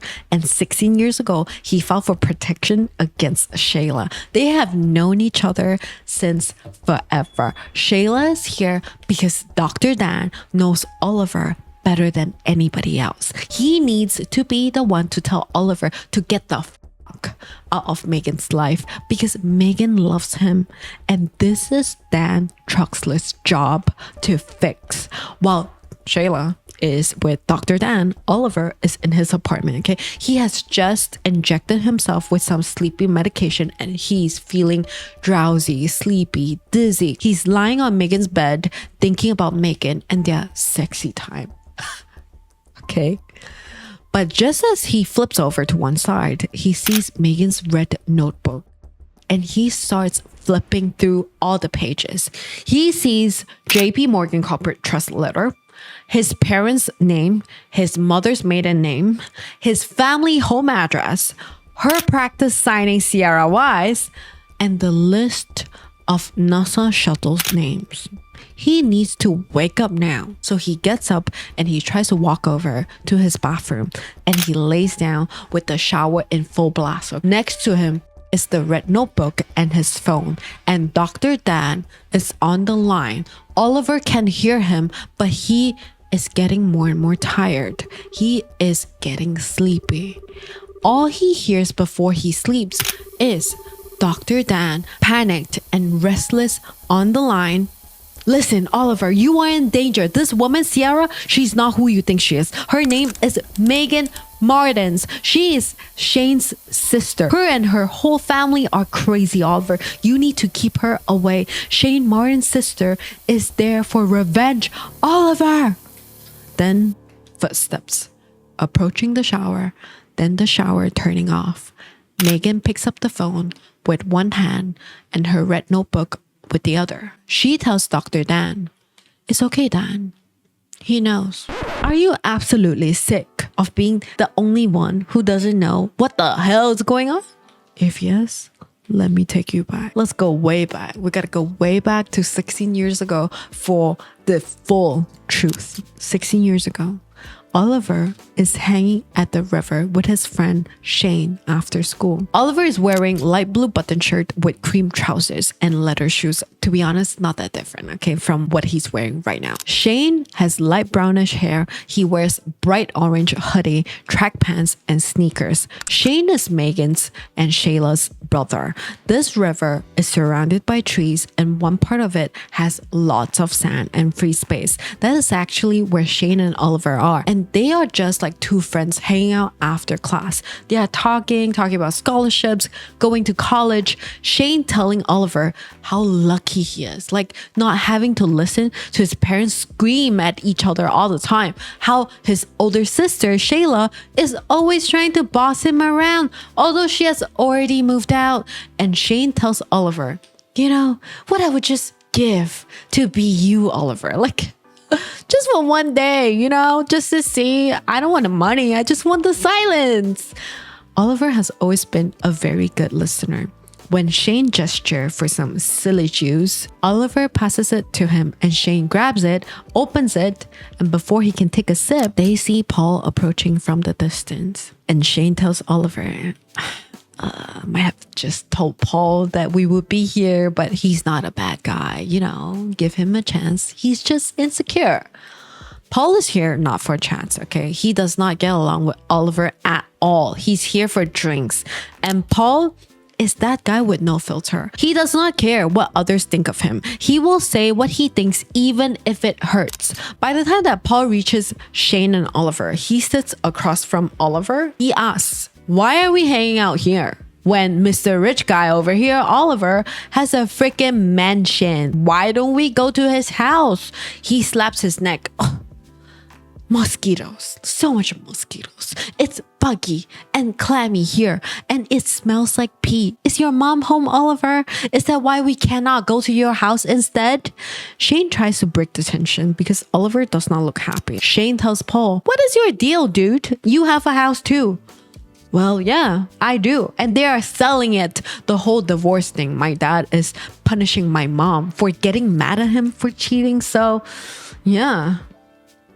Oliver looks at him and he genuinely feels bad for Paul.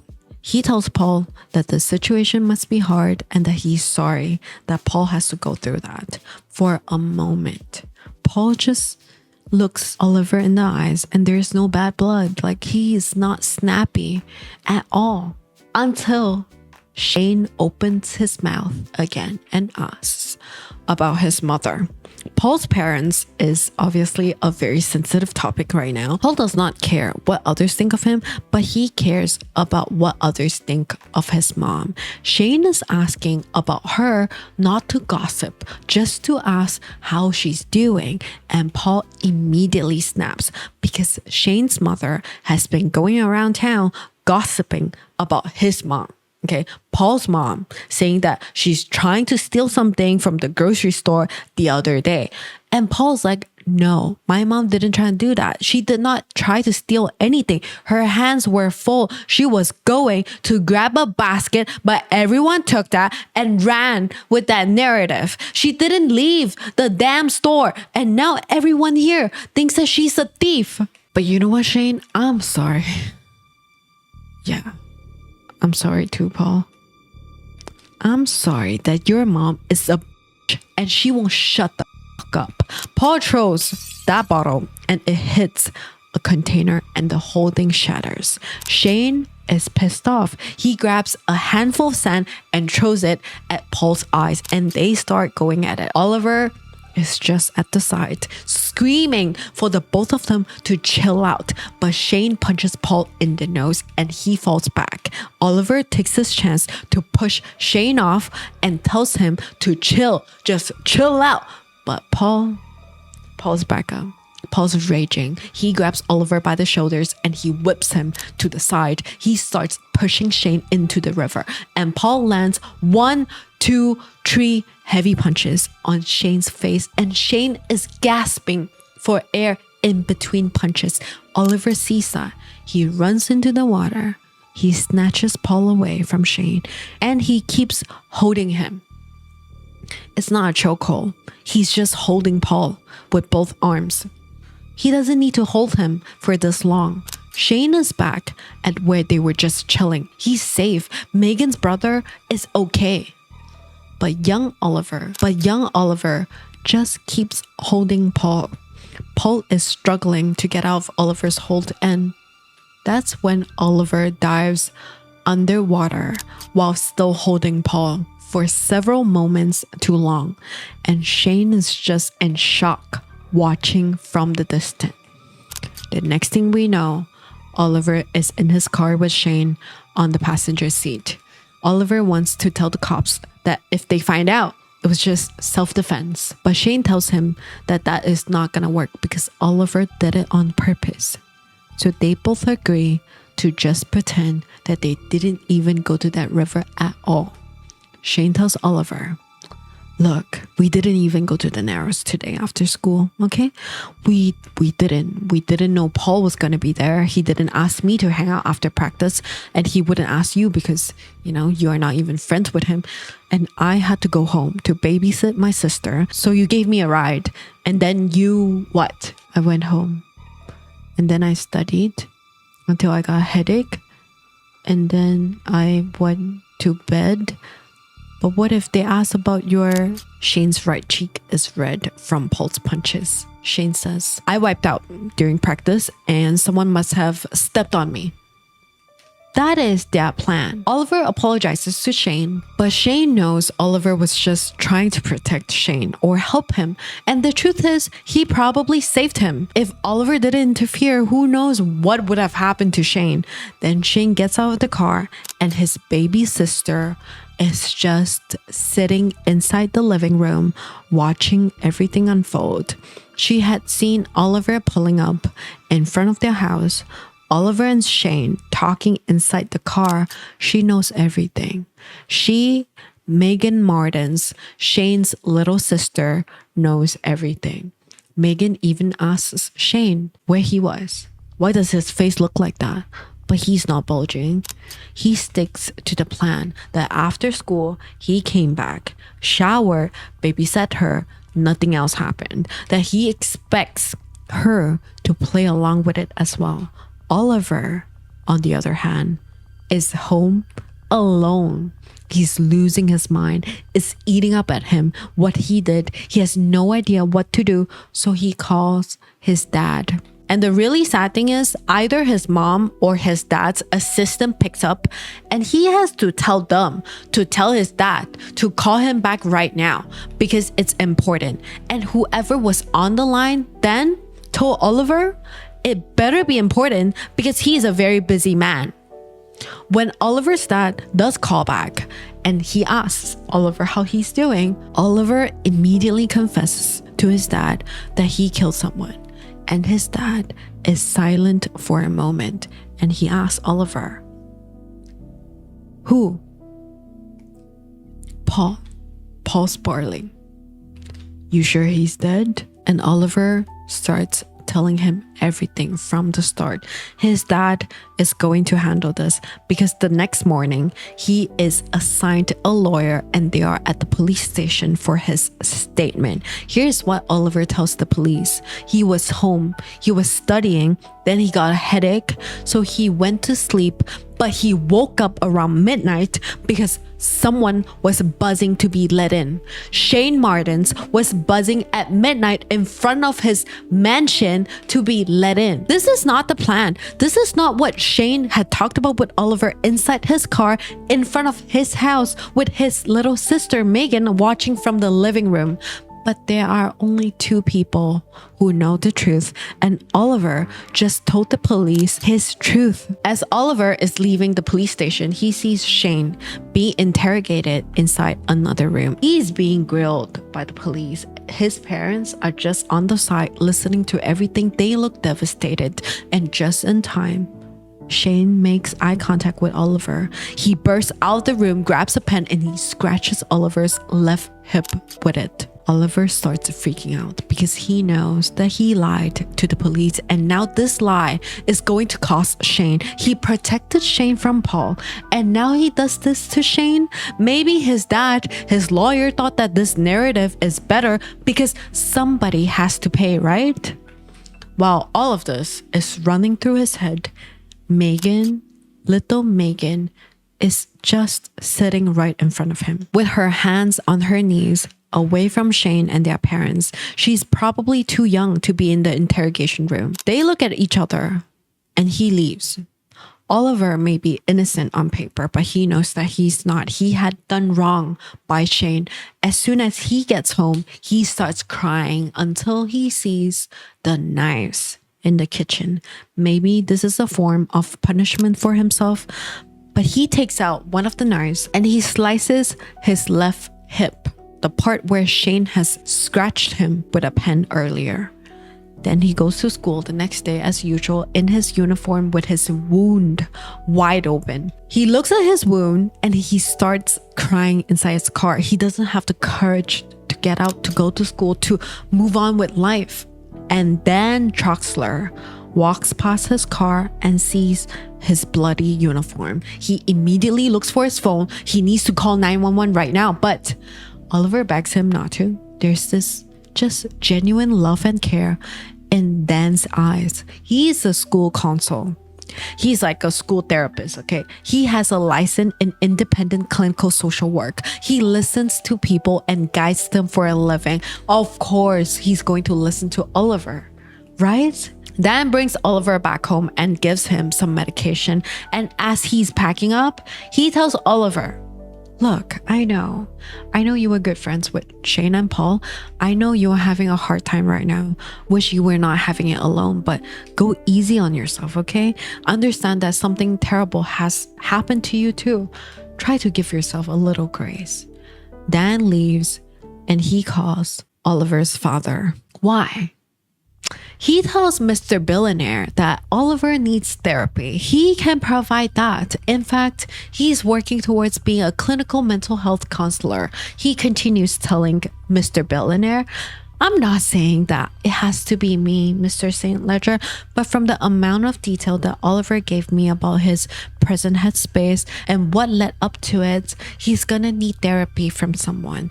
Dan Troxler is not a doctor. He's a wannabe mental health counselor, a disgrace to people in the field of therapy, psychotherapy, and anything mental health related. He's threatening to expose Oliver if Oliver's dad does not put him on the payroll to be Oliver's therapist.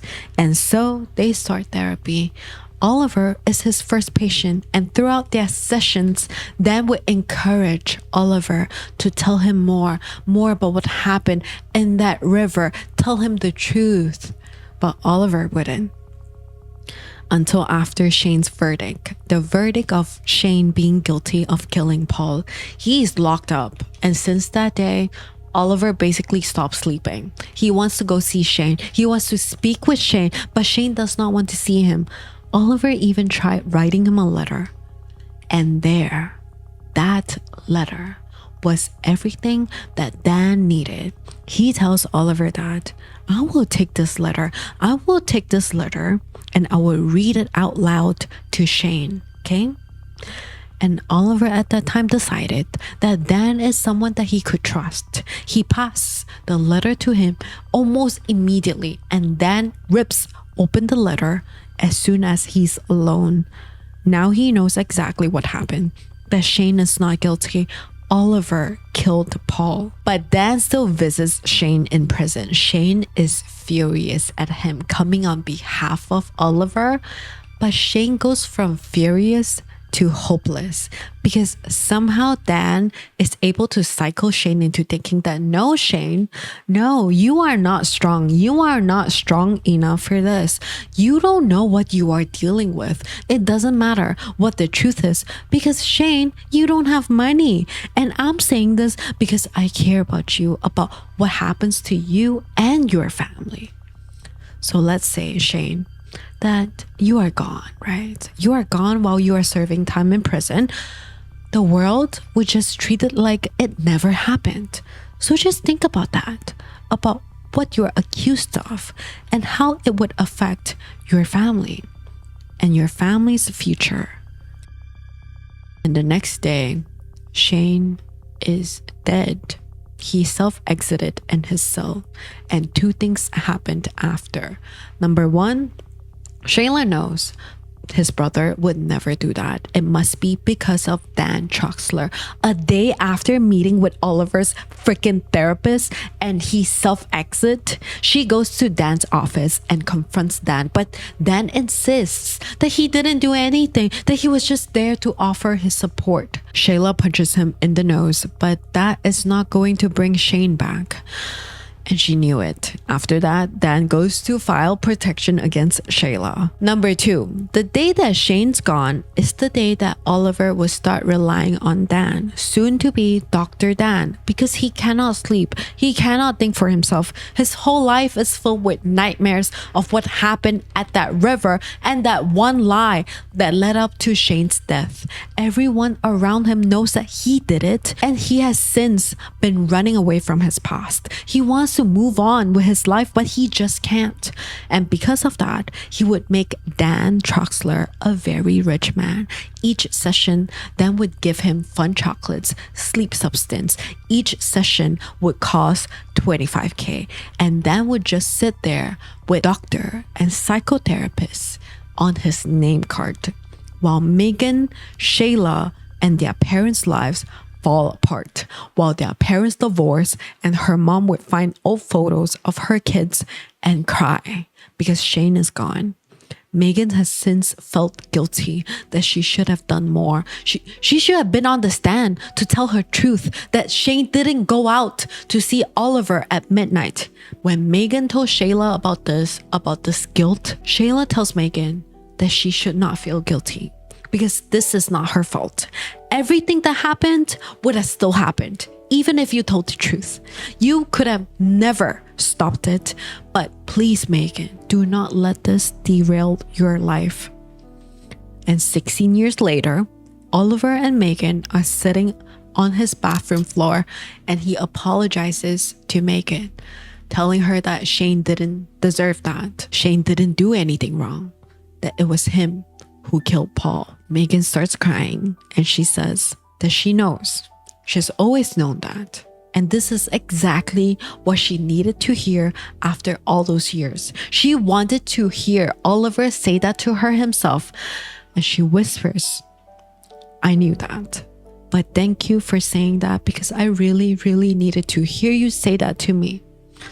And I am so in love with you. And he says it back, that he is also so in love with Megan Martins, Shane's sister. What do we think so far? Do you condemn this relationship or do you love it? Two hurt people, they were both so young, and oh my God, this is so heavy, right? They don't deserve this. They all deserve more. Not Dan. But right now, let's go back to Oliver and Megan. They get together after this, okay? After they tell each other everything, they get together with their real self, with their real past. They can finally talk and open up like couples do. And then, Oliver!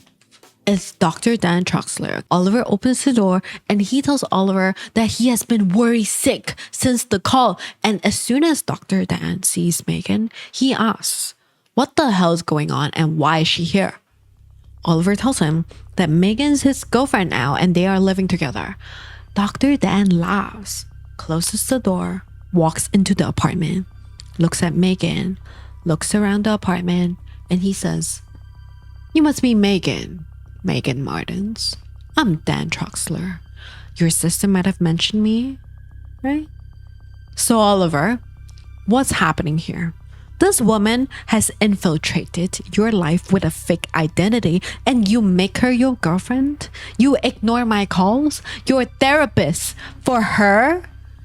And you know, Oliver, when your dad and I talked about you leaving Narrow Rivers and living under a fake name, I knew that it was a bad idea because it would destroy your entire personhood. How would you get a job or have a family or even live a normal life with a fake identity?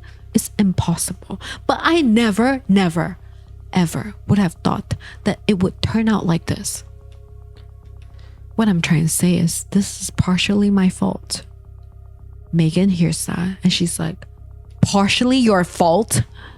Do you mind if I have a moment with my client? Oliver answers for Megan, telling Dr. Dan that whatever he has to say, he can say in front of Megan because he has nothing to hide anymore. But Megan will not sit here and listen to all of this BS. She excuses herself, but she's still listening. Megan is always going to protect Oliver, whatever it takes. As soon as Megan leaves the room, Oliver fires Dr. Dan, telling him that he's not his client anymore because he had manipulated him into thinking that there's no one in this world who would understand him or love him or want to be around him. He isolated him, that he banked on his mental instability. But Dr. Dan has gotten this far in life financially because of Oliver and his family. And he's not going to let his highest paying client go just like that. Dr. Dan tells Oliver, oh, then I must warn you. I feel compelled to tell the police the truth. Do you remember this? This is the letter that you wrote to your girlfriend's brother confessing that you killed Paul. And no, I did not read this out loud to him. I did not even give it to him. I kept it. I was trying to protect you, you know? And I did. No. You were trying to protect yourself. You manipulated me. For years, you did it to me. And then you did it to Shane. And you did it to his whole family. We've all been living in your lie, in the reality that best suits you. Megan is right there. She can hear everything. But Dr. Dan responds, My intentions were pure and my responsibility was to you and your father, not to anyone else. You know what? Now that I am not your therapist anymore, I have reason to believe that you are a danger to yourself and others, and I have so much evidence, not just this, years of our interactions recorded. But let me just remind you what you wrote in this letter to Shane, okay? I need to take full responsibility of the crimes I committed that wasn't about anything other than my own unchecked rage. Oliver grabs the letter out of his hand and he tells Oliver to keep it. I have a copy. I'm sorry it came to this. You know what? I'm not sorry. When you think about it, there's another way to resolve this. Let me ask you this, Oliver. What is the value of all the advice that I have given you over the years? I don't know. You tell me, Dan. $5 million? $10 million? Ollie, you would still be holding your breath all day if I had not taught you the basic human function of the intake of air. Not only that, think about this. What is the value of the burden that you have been to me for so many years? Or the value of my silence in exchange for your unearned life of freedom and... Dr. Dan falls to the floor. Megan has hit him at the back of his head. His head starts bleeding and he starts foaming at the mouth, and then he's dead. Megan hit him because she knows that they cannot trust him. Even if they keep paying him, even if they pay him $10 million, he cannot be trusted. But what are they going to do to Dan's body? Megan calls Shayla. She tells Shayla everything, okay? And Shayla offers Megan some advice in return. 5 years ago, someone left a body inside a tub, drowned in bleach and other kitchen cleaning agents for so long that by the time the police found the body, it took them a long time to find out who the body was. So that is exactly what Megan and Oliver need to do. They drag Dan's body into Oliver's huge white fancy bathtub and filled the entire thing with bleach, oven cleaners, and any other cleaning agents they can find. And then they turned on a portable heater so the breaking down part happened faster. So within 1 week, Dan would be down to nothing, and they need to leave random belongings that did not belong to Dan inside the tub, outside the tub, around the toilet, just everywhere, okay, in the apartment, to prolong the investigation. That is exactly why Oliver left his dry clean clothes on the counter, his expensive watch next to it. That is why Megan left one stud, one earring inside that tub. Okay, her poster in the other bedroom and her plastic drawer in that bedroom. And the rest of the house, the fun chocolate on the table, they had it during St. Patrick's, so they just left it there. The rotten oyster shells on the table, it was actually bread, actually. No oysters, okay? It was just really, really bad bread. The idea is that it should take so long for the police to investigate that by the time that they find out it's Megan and Oliver who did it, nobody would care. And Megan and Oliver can go and live their life because they cannot stay here. They need to leave together and start anew. After Megan and Oliver are done with Dan's body, they start packing, and Oliver tells Megan to open his safe. The same safe she was snooping around before. He tells her the code. She opens it, grabs the cash and everything inside, and she goes to see Shayla one last time before meeting Oliver at the airport. So Megan does that. She goes to see Shayla, say her goodbyes. They can still see each other, but just not for a long time. Megan and Oliver need to hide for a while. And then Megan leaves for the airport and she waits there for a long time. Like, Oliver is not there. Oliver should be there by now. The plane's gonna board soon. Oliver is not there because he's inside a car with Elliot in front of the police station. He wants Megan to live free and never have to feel like she had a hand in Dan's, Oliver wants to come clean. So he tells Elliot goodbye and thanks him for everything. Then Oliver walks towards the police station alone and back to the detectives, Lee and Carl. They actually found out that the person inside that tub is Dan Troxler. He was just a counselor. Even then, he lost his license to practice 2 years ago because he paid a nurse to meal stolen propofol across state line. He didn't even have a PhD. Lee and Carl also found out who the person in the ski mask was. Remember the black shadow that Lee saw from Unit 7 when she first arrived at the scene? That was Jane Miller, the journalist, the reporter, okay? When they went into Jane's unit to search, because at one point they thought that the body inside the tub belonged to her. But now Jane is very much alive. Jane was the one from the very first scene. Remember, she walked into Unit 11. She took photos wearing the ski mask, black jacket, black pants, everything. She needed photos. She needed something for her story. She had been living right below Oliver for weeks. She knew that something was wrong when his unit was quiet and nobody came or left for days. And somehow she had access to his unit. Maybe Allison gave her a key, maybe Elliot. I don't know. We don't know exactly how, but we know that she went in. She walked into a crime scene, took 3 photos, walked out without calling the police. That is illegal, so they arrested her. Lee and Carl also know about the apartment being rented to Oliver St. Ledger, and that Oliver has several other driving licenses under different names. And from the CCTV, they see that Oliver has been seeing Megan, Shane's sister, and they are able to tie everything back to what happened 16 years ago. And this is just one really, really huge internal affair. However, at the end of it all, their suspects are Megan and Oliver. But someone tried to kill Lee and Carl just last night. Last night, they were on a random street waiting for the traffic light to turn green. A Range Rover pulled up and shot up Lee's Ford. So why did that happen? Lee knows who wants her dead. It's a rich young dude who looks like he just turned 21, who also happens to drive a red Porsche.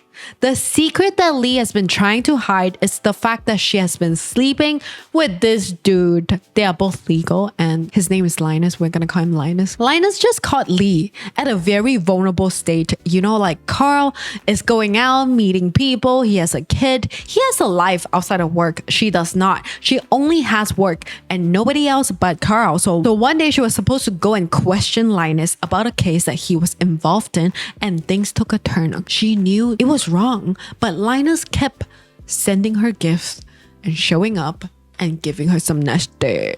Linus never wanted her. Linus used her to make sure that Lee is under his spell and that he would never get in trouble for selling illegal stuff. So when Lee ended things with Linus, he was so mad that he was going to harm her. But thank goodness, the first time, Carl was there.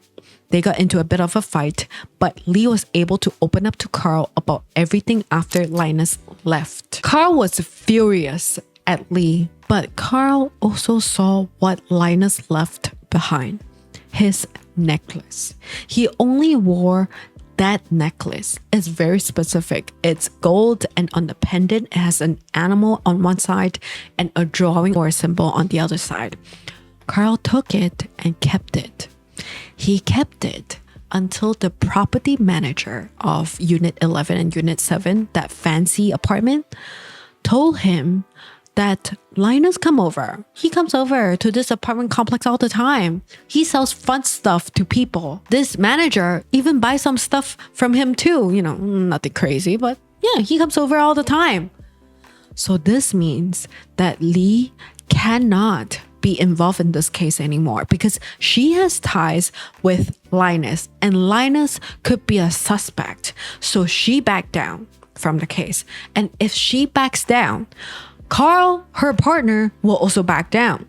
So he did too. But he left a little something. Okay, a little something for the next detectives who he knows will pick up the case.